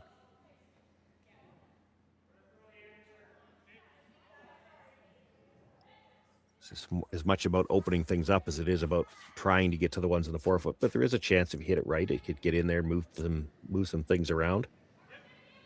So Kevin Cooey with the 4th stone of the end.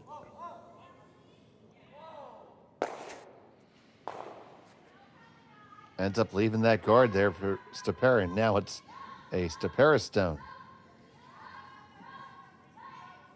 And Andrew says, I like that scenario. Let's put another one in. Steal would be huge here. But then again, of course, Cooey still has the blank, so we're talking about that strategy. Cooey has the blank, but I don't think there's any chance he ever throws for the blank here. If they've got a choice. Well, no, I'm saying if Yeah. Stopera were to steal, he has a blank for 7. Oh, yeah. Okay, I see what you mean. Yeah. Yeah. Hard to play the 6th then thinking you could blank the 7th, though. Well, I know we're halfway through, and it doesn't look very Cooey-ish. That can, of course, can change in the blink of an eye. But that's pretty good.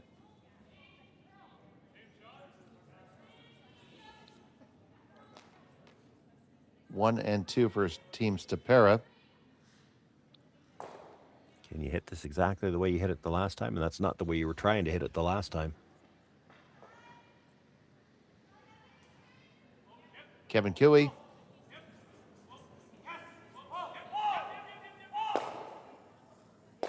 Back, back, back. Yeah, it's a much better situation. Got rid of everything off the button area for now.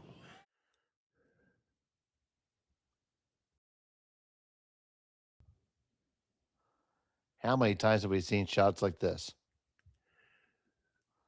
Well, not too many with him throwing the 5th rock, but or throwing the intern. He prefers that out turn so much, but it's like Tyler's in the house and say, okay, I'll give him the out turn, but he's left-handed, so he keeps calling the intern for him. Never even thought of that.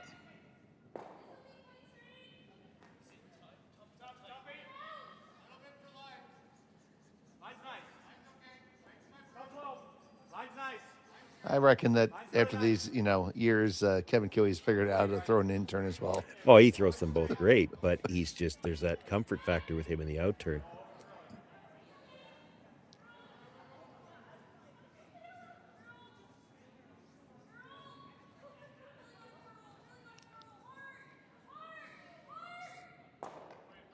So Team Stopera sitting 1, 2, 3, 4. Yeah, a lot of those could conceivably fly here. That yellow is just half in the 12-foot's fully exposed, so that's what I was looking at. If you jam the yellow onto about half of the red, you can almost make 3 reds fly here. It's close.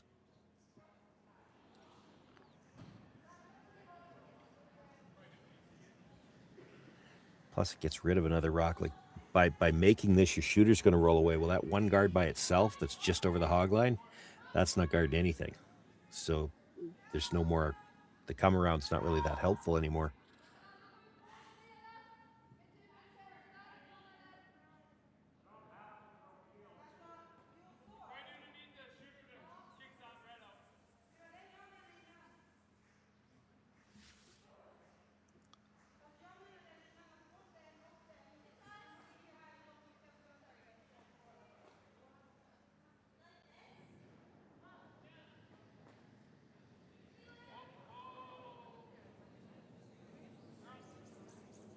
On the curl side, gets 2 of them to go. Yeah, they don't care what the jam at the back either. The key there was you make the 2 roll away. There's nothing guarding the center line anymore.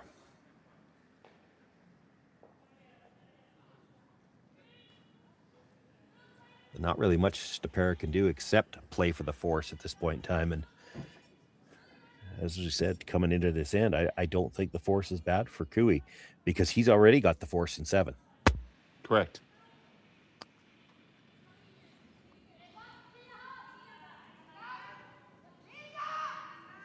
Once again, the rules for the Grand Slam events indicate a team can only blank once per end. Sorry, once per game. If you were to do it again, you do forfeit the hammer in the following end.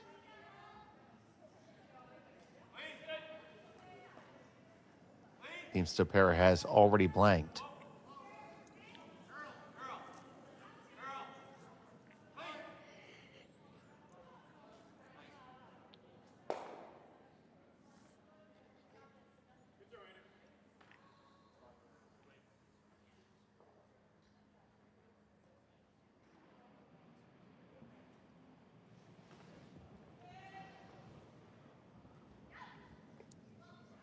Yeah, I think if you're hitting the top one, you're conceding that you're going to get forced. I didn't mind his first call.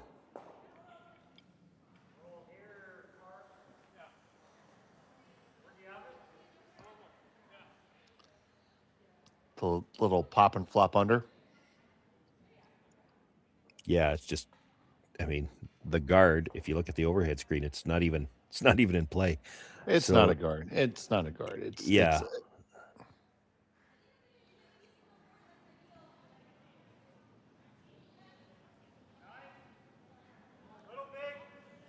Maybe the only reason you're playing this is just so that it's not in the way of your draw path for your last one.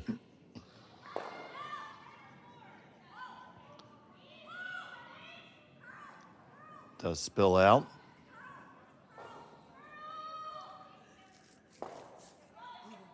This, yeah, all you could really do with this shot is it's a question of, and it matters, like how well do you know Tyler Tardy?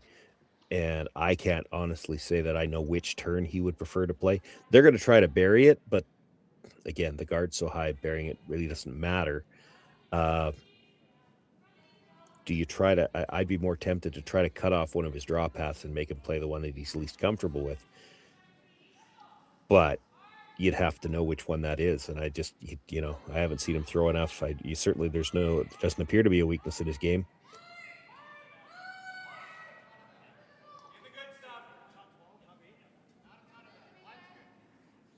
Heard him say it's in the good stuff.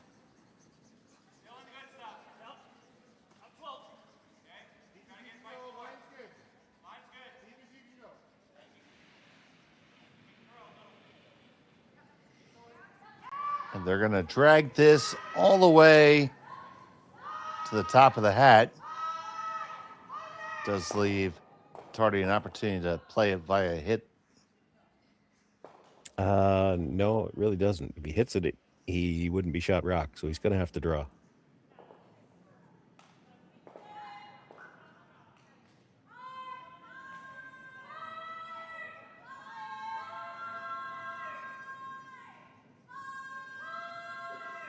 Tyler Tardy files down the sixth.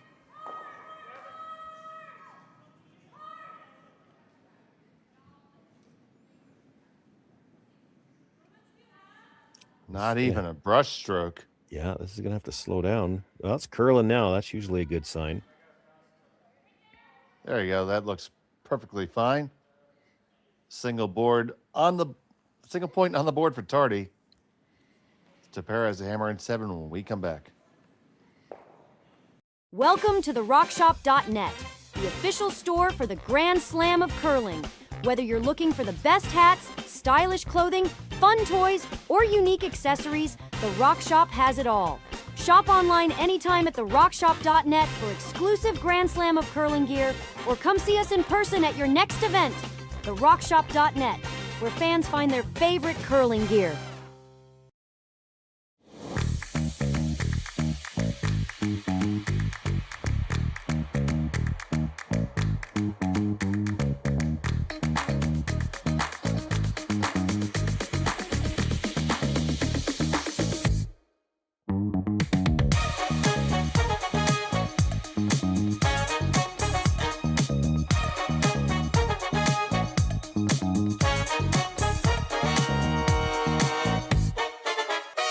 Developed over a decade in collaboration with the finest ice makers this side of the Atlantic, the Pebblehead PB5 is nothing short of a triumph of sophistication and craftsmanship.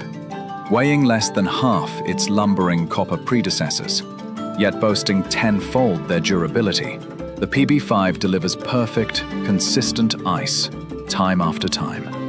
The PB5 by pebbleheads.com, the apex of ice-making ingenuity for the roaring game of curling.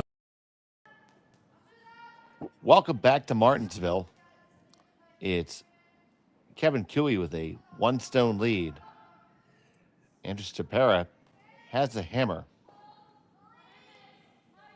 And it's interesting that it seems to be the Cooey team that's talking about how they want to approach these last two ends.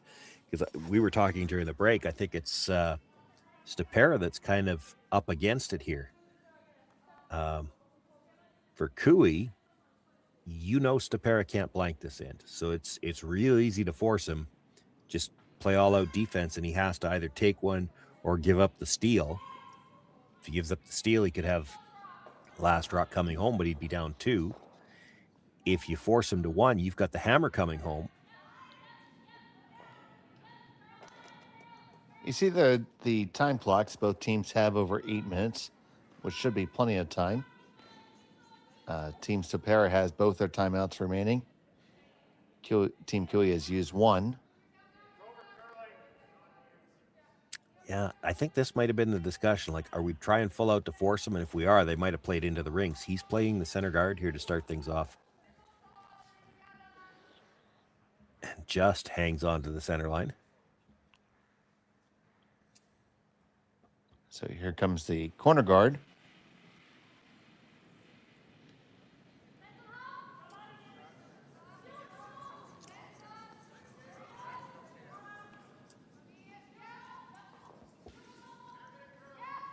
You said the 8 minutes is lots of time, and in a traditional game, it would be. But I also wonder if the fact that the scenarios, the rules change things. Is that going to necessitate some extra discussions here? Both rules are in play here. The fact that Stopera can't blank this in, so that's one thing. But it's also, you're in a tight game going into the going 7th and 8th end of a game where there's no extra end. So you're not just trying to manipulate yourself into, if you're Kevin Kui, well, we want to have last rock in the extra end. Well, that doesn't work. There is no extra end. We were talking a little bit during the break. So if Stopera gets forced here or gives up one, so if you get forced, you got hammer against you in an 8th end, winner take all. You're at best probably 40% to steal in that situation. If you give up a steal of one, you're down 2, but you've got last rock. Well, what are your odds of getting a deuce in the extra? And it's probably higher, or in the 8th. That's probably higher than 60% or 40%, pardon me. But that only gets you into the draw to the button. So you got to pick your poison. And I'm sure there's going to be some discussions, and the wheels are turning. And not for nothing, in the pregame draw, Kevin Kui put it on the pin.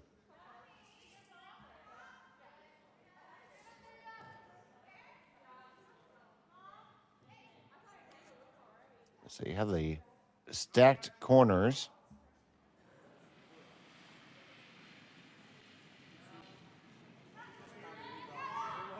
We have a beautiful parallelogram.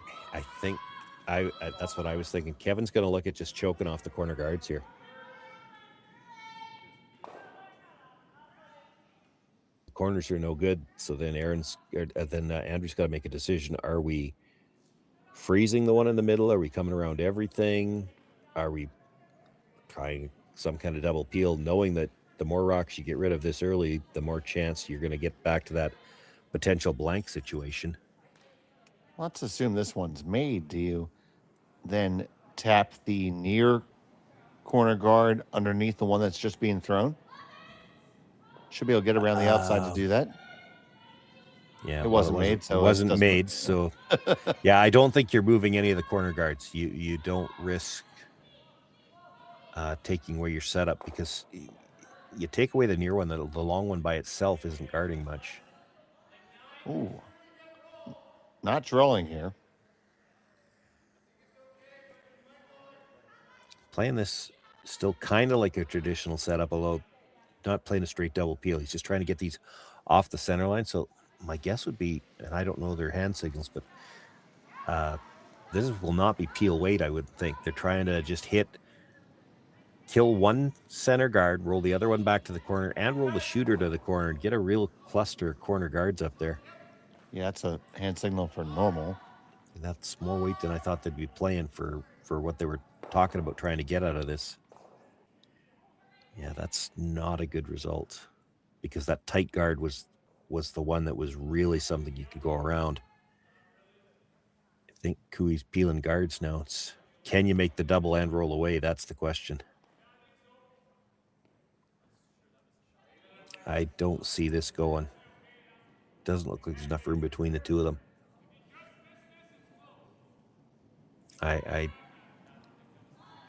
Tyler Tardy's trying to convince Kevin Kui if he just misses the first one the first time it goes. I don't think it does.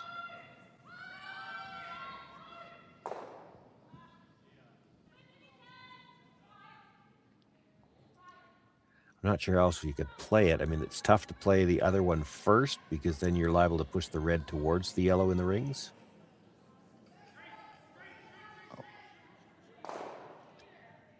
You hit them almost exactly the same time. Hit the outside one first, then the other, and that gets them a little bit of a pop back to the outside. It's still a corner guard, but tougher to use now. It's there on this ice. There's no doubt. You could throw a guard, that red guard that's by itself there. If you needed to come around one on this ice, you could. On this ice with these rocks, for sure.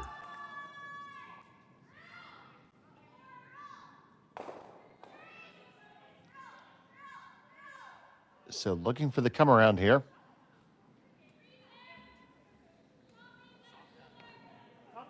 From Fenner.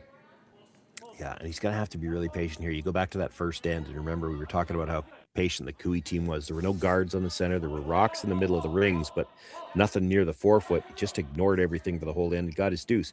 It's the same thing for Stopera here. Those 2 rocks in the front of the 8-foot are not really a threat, so you have to be prepared to ignore them, maybe even a little more extremely because of the fact that you can't worry about getting back to the blank.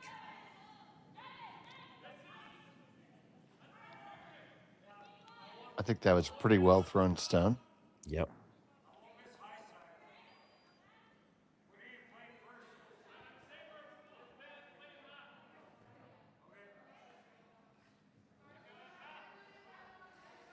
So they're going to play the yellow across the top of the red guard, try to bring it into the rings, get the one in the house.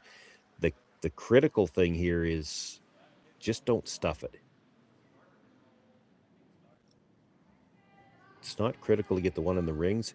You don't want to stuff the yellow into the red and leave that stone at the back or in the rings guarded. Roll the shooter. Yeah, like that. Did not roll the shooter enough. Yeah.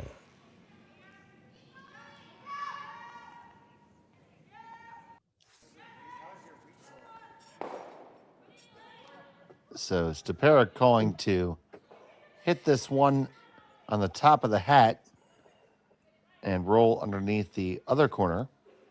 Yeah, feeling he's got to deal with one of these yellows now. You heard or saw at least Tyler Tardy talk about, well, you didn't have to worry about the double on the yellows just yet because it's going into the red. So if you can't make the double, you got to take care of these one at a time. And while you do, you might as well try to bury to a good spot. Yep. They catch it. They get a piece under cover. Yeah, he's got plenty to go after it directly and try to roll back to the middle. They're looking at the short run as well. This is still just Kevin's last stone. So the last of the third stones.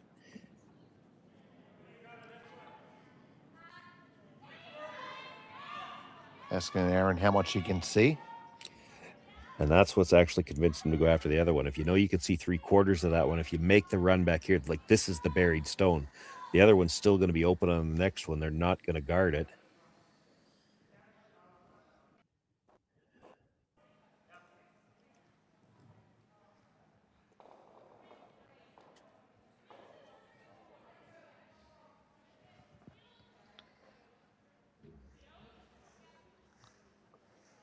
So Kevin Cooey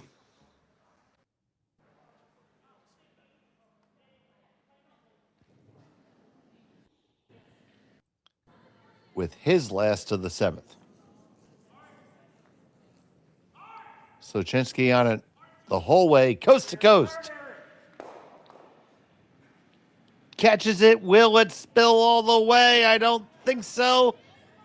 Well, his shooter rolled to an interesting spot, though. Does hang on in the back. So Sean, does that? Yeah, take another look. Yeah, they need to just hold a little bit straighter. Catches the piece of the red, not enough to kill it. Now, when the shooter, and to Aaron Sluchinski's credit, at least he was ready to sweep that, brought it in, so it's sitting 2. It gets over a little bit farther, the jam possibilities there. I think he can make the double and get underneath the red. It's Yeah, that was be the question I was going to ask you. I mean, the double is thinner than you think. Half a rock is pretty thick on the first one, so you're looking for about a quarter. That should still clear the other red, I think. So Tom Howell with a big shot here in the 7th.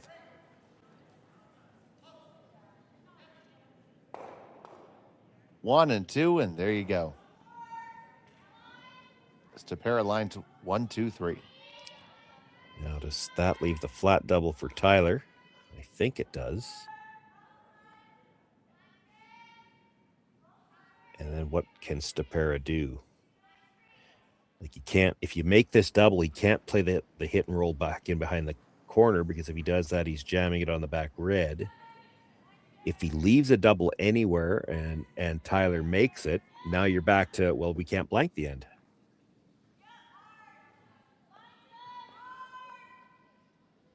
And actually, if Tyler makes this double, you hit and roll somewhere where he has to make a double and roll out, you don't even have the option to give up the steal. There won't be Tyler a Tardy play. Too thin. Really thin underneath. So just maximum distance here, buddy? Yeah, I would think likely.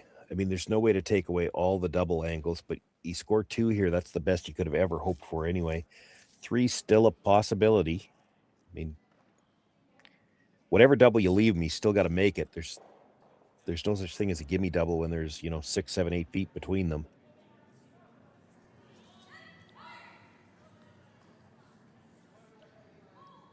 Yeah, I'd be throwing one all the way the heck into the 12-foot on the other side, really.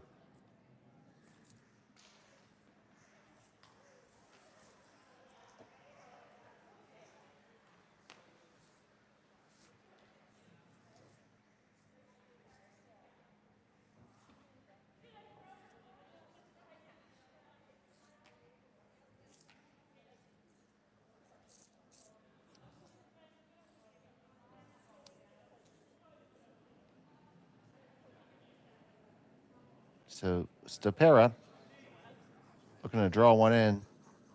They picked this one up pretty quick.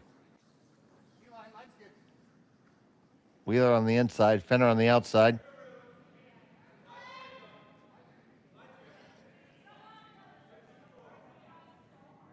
The boys have a good feel for this one.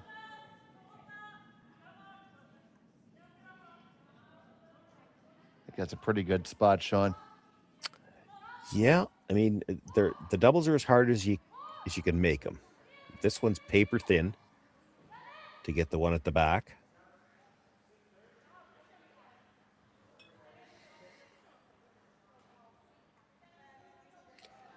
The long cross house one is very flat, and because of where the guard is, you can't throw what would be Tyler's out turn to get the flatter roll. You'd have to throw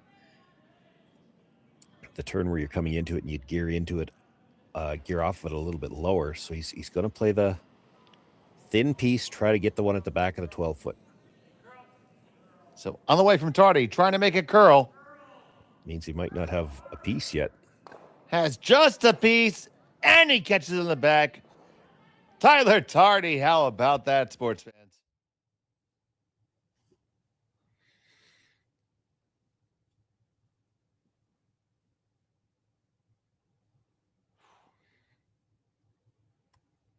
Just gets it, Sean. Yeah, they were worried about this all the way down, and it was so thin in the first place that when they're calling for curl, you kind of know that he's in danger of not hitting it at all. It's just enough movement to get a piece, and that piece was enough. So a draw to any piece of the rings here for Stopera to get a deuce and take a 1-point lead into the 8th. Final stone in the 7th. Definitely does look like those 2 rules affected this end, and they're going to affect the next end as well. Even if this is made, Kevin Cooey will have last draw coming home in a game where, normally you get forced to 1 in the 8th. You're in a really bad spot, but here it would be draw to the button. We'll put that 2 on the board, and we'll see how this works out. 8th end action coming up on Curling Stadium. Hey, Mark, you ready for this game tonight? Yeah, I'm excited, man. Cupsy, what are you doing over there? Don't worry, boys. Was just on AztecSafety.com, took a fire extinguisher safety course. Paul, I'm putting out the fires from now on. Woo!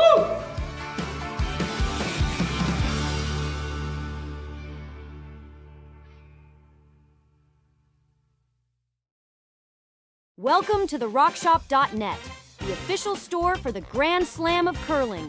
Whether you're looking for the best hats, stylish clothing, fun toys, or unique accessories, the Rock Shop has it all. Shop online anytime at therockshop.net for exclusive Grand Slam of curling gear, or come see us in person at your next event. Therockshop.net, where fans find their favorite curling gear. Who knew after 20 years in real estate I'd have to make silly videos for Instagram and come out behind a tree? Stu, we need to do this stuff. Why can't I just door knock into open houses like I did in the old days? That doesn't work anymore.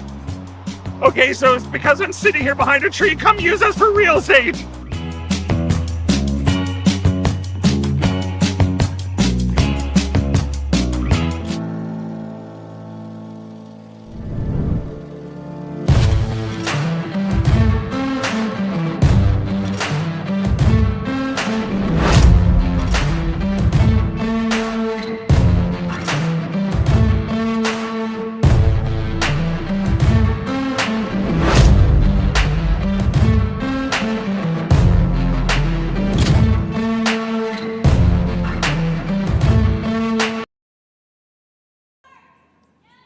Welcome back to Martensville. It's the Grand Slam of Curling Canadian Open Tier 2. We have Stopera versus Cooey here in pool play action. It's 5-4 in favor of Andrew Stopera. Team Cooey has the hammer here in the final end. Dave Schmel and Sean Joyce here with you. Connor Sims manning our production. And so happy to have all of you here with us. And Sean, a deuce there from Stopera, and we were talking about the possible strategy during the break. Yeah, well, and I mean, it affects it for both teams, really. And Connor reminded me of something, and I was aware of it because I saw it come up in the Tier 1 already. But so we're talking about wins and losses, but wins and losses aren't straight here. It's more like the way they keep track of it in soccer.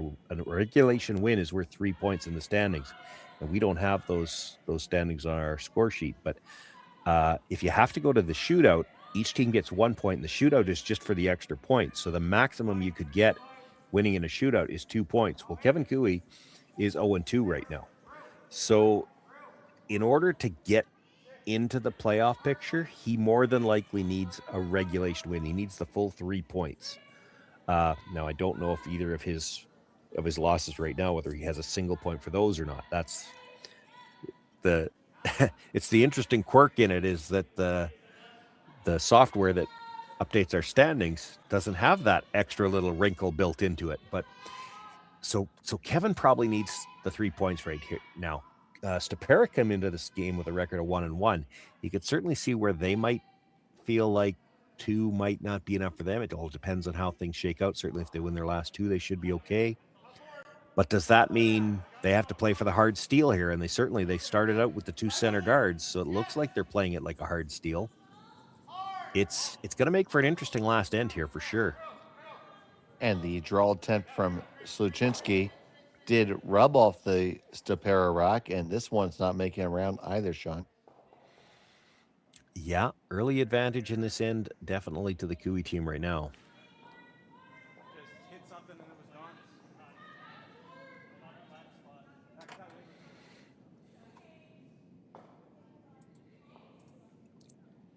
I gotta go open a whole bunch of screens while we're looking at this, just to see what both teams did earlier on.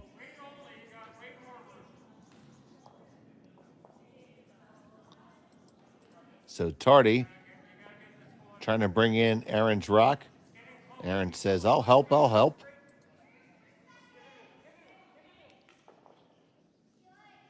That's not okay. It did keep on spinning after the rub. Fortunate for that, it probably took away the double. I do believe it did. Now, I would think they're going to come down and talk about this. Maybe they're going to call a timeout. I don't know, but I think coming around the right side all the way down to the button or even corner frozen to the Cooey stand would be a great strategy right now. Yeah, it's just with where that corner guard is, it's hard to get there. Yeah, I think there's plenty of curl in these stones.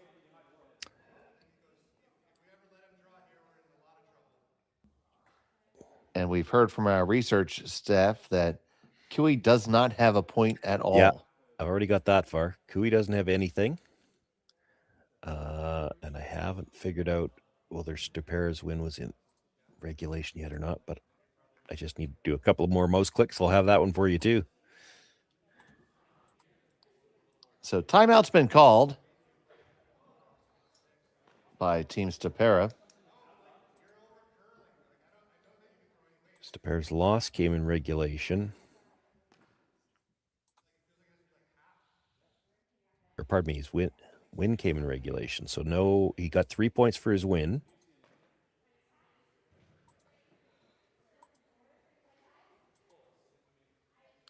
And as we look at this situation here. His loss came in regulation too. So Stopera's at 3 points. Cooey's at none.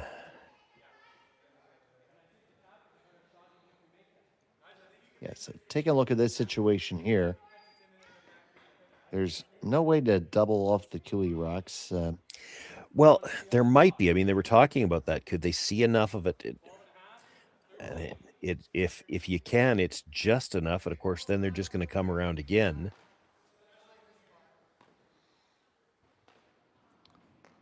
And if you ever tried it and didn't get it, they're going to come around again and try to sit 2 in the forefoot, and you're in all kinds of trouble. Okay, so here's the shot call. Yeah. Coming through the port A. And not with big weight. It looks like they're just trying to tap it up because I don't think they could see enough of it to put it on a shot rock. Well, now if you're just playing tap back weight, I'm not sure they can make it on the one, on the deeper of the ones. I'm not entirely sure they can't make this on the top one. So tap the top one onto the yellow and pop it out into the corner, maybe? On the curl. They say it's heavy. Yeah, I could see this doing nothing but, well, it's still over the corner guard. It doesn't matter.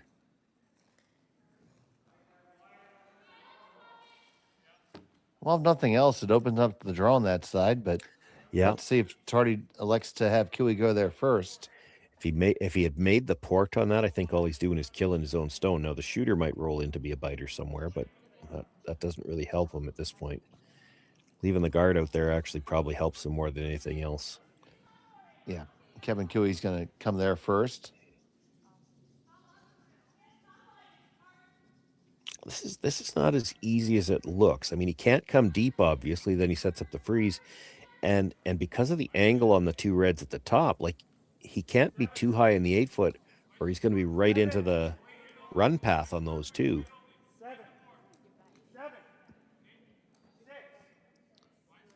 6-7's the call. 6 is good. 7's pushing it to be too deep. I guess it's a good thing it's a 6.5.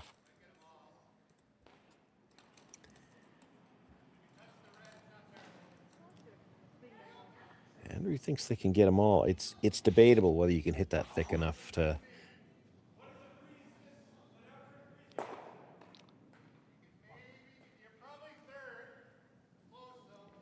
That's what I was wondering. If you got right down to the face of the one that Kevin just threw, would you have second shot? And Andrew doesn't think so.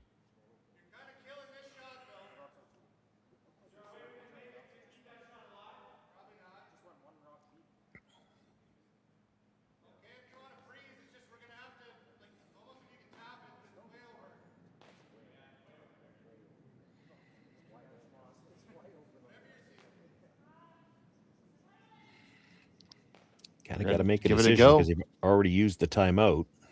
Well, they have one more. 2 timeouts in this event. You'd like to probably, in this event, save that for the last shot, though.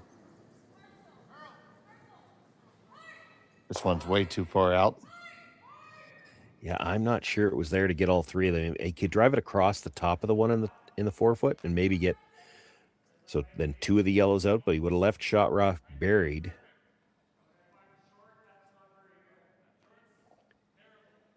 Yeah, short would cue it all up, I think.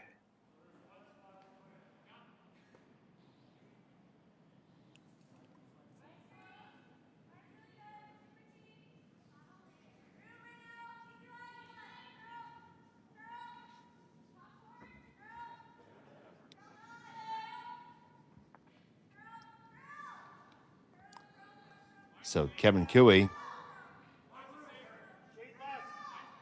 with his second.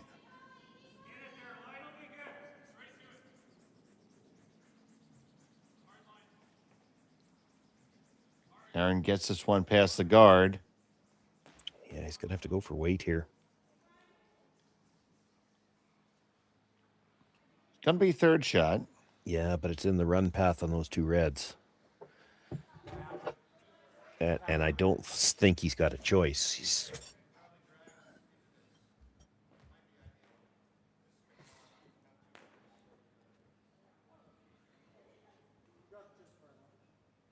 Don't have to whip it because you don't need to kill the reds. But this is a chance to get rid of the yellows to go and get rid of that overlap, so you might be able to use the other stone.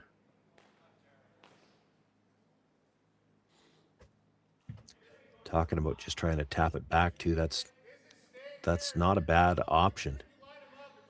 Yeah, because at this point in time, killing it doesn't help you. Getting it just behind the tee line might be great. Right, because Stopera is never stealing now. Well, yeah, that's not a given yet either. It depends. You need a rock where you can get something that you can run into that shot stone. He's overlapped at the top, so I mean, you're not in a position where you can think about that right now. But they're moving some rocks around here, and you might be able to give yourself a shot on both sides depending on how you tap this.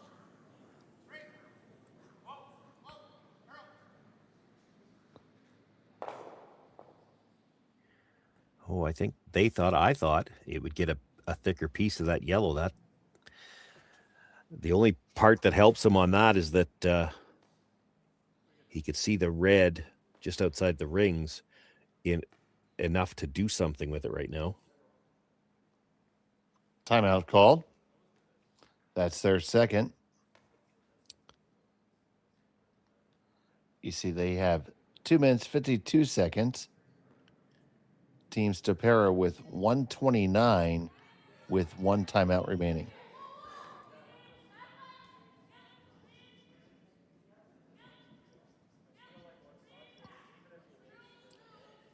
Yeah, I'm not sure why they're worried about that outside one. Like I don't think Stopera can come off it and do any damage because of the angle of the yellows in the house. So it's got to be easier to get to that pocket with a draw than it is with trying to come off that one.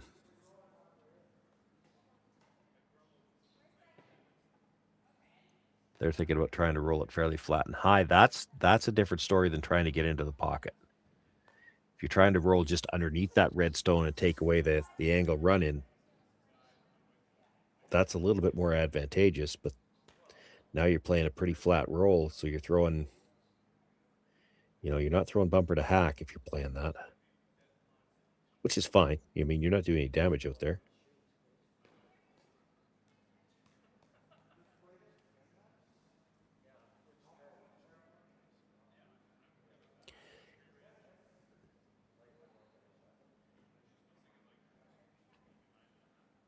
Yeah, I don't see the advantage to coming in there and trying to move any of those rocks. If you just need to get to that pocket, you could draw to it.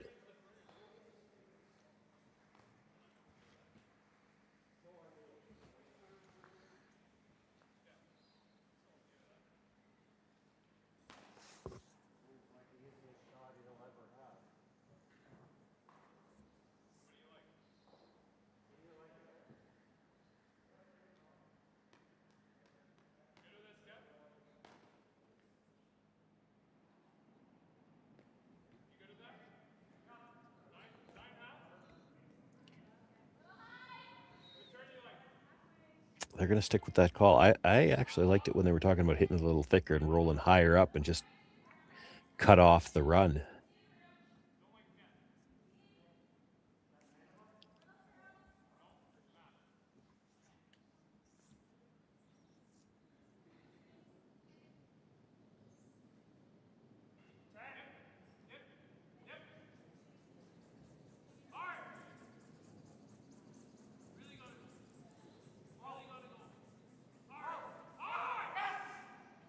They play off of it, come on in, and they lie an absolute ton.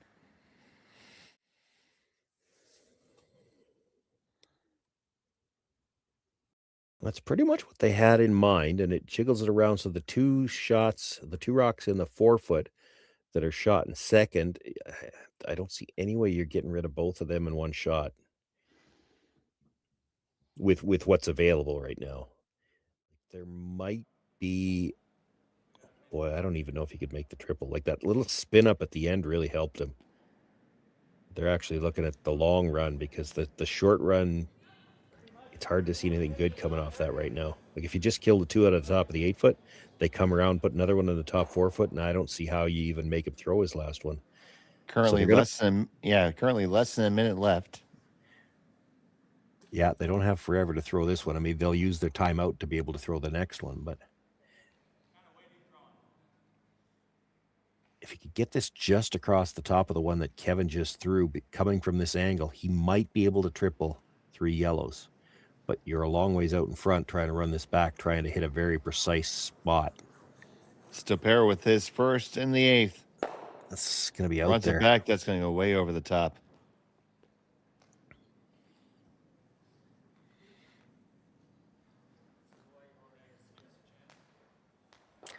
Yeah, just be careful with this one, because if you don't throw, I'm not sure he's got a shot to make you throw your last one.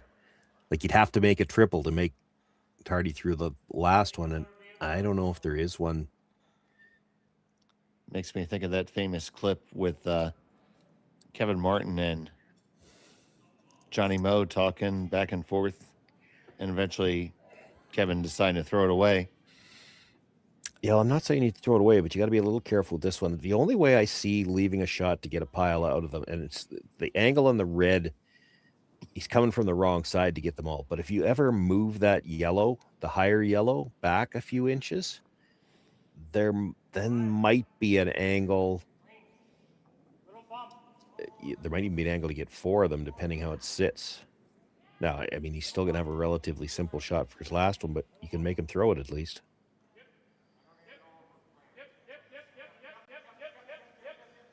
Also, that one comes in, and Team QE sits 5. Timeout called. This will bring out Coach Mark Lazar. They could all go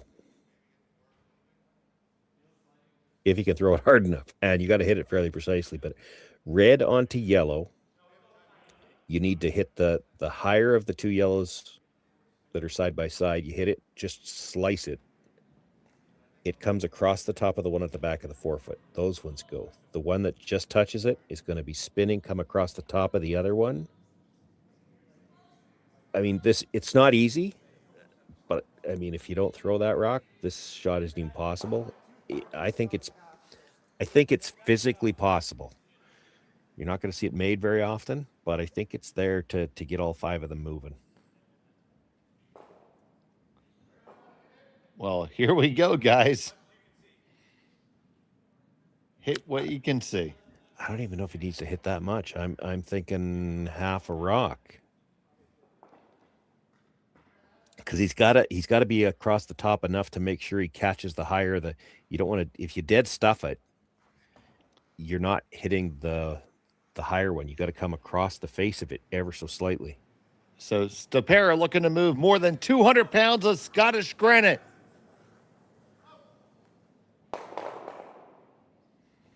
They all moved. Does that one leave? Doesn't really matter. It's going to be a draw. Yeah. It still will be a shot. Got all 5 to move. Just that one didn't slice across the top as much as I thought it might, and it dead stuffed.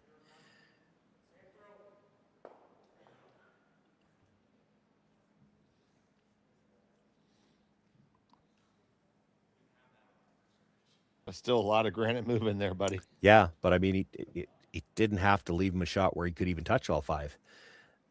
Like, that was the thing. You couldn't move that rock.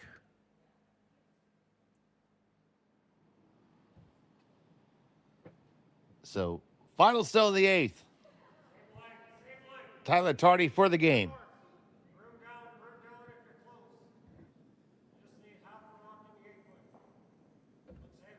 You heard Kevin, half a rock in the 8th.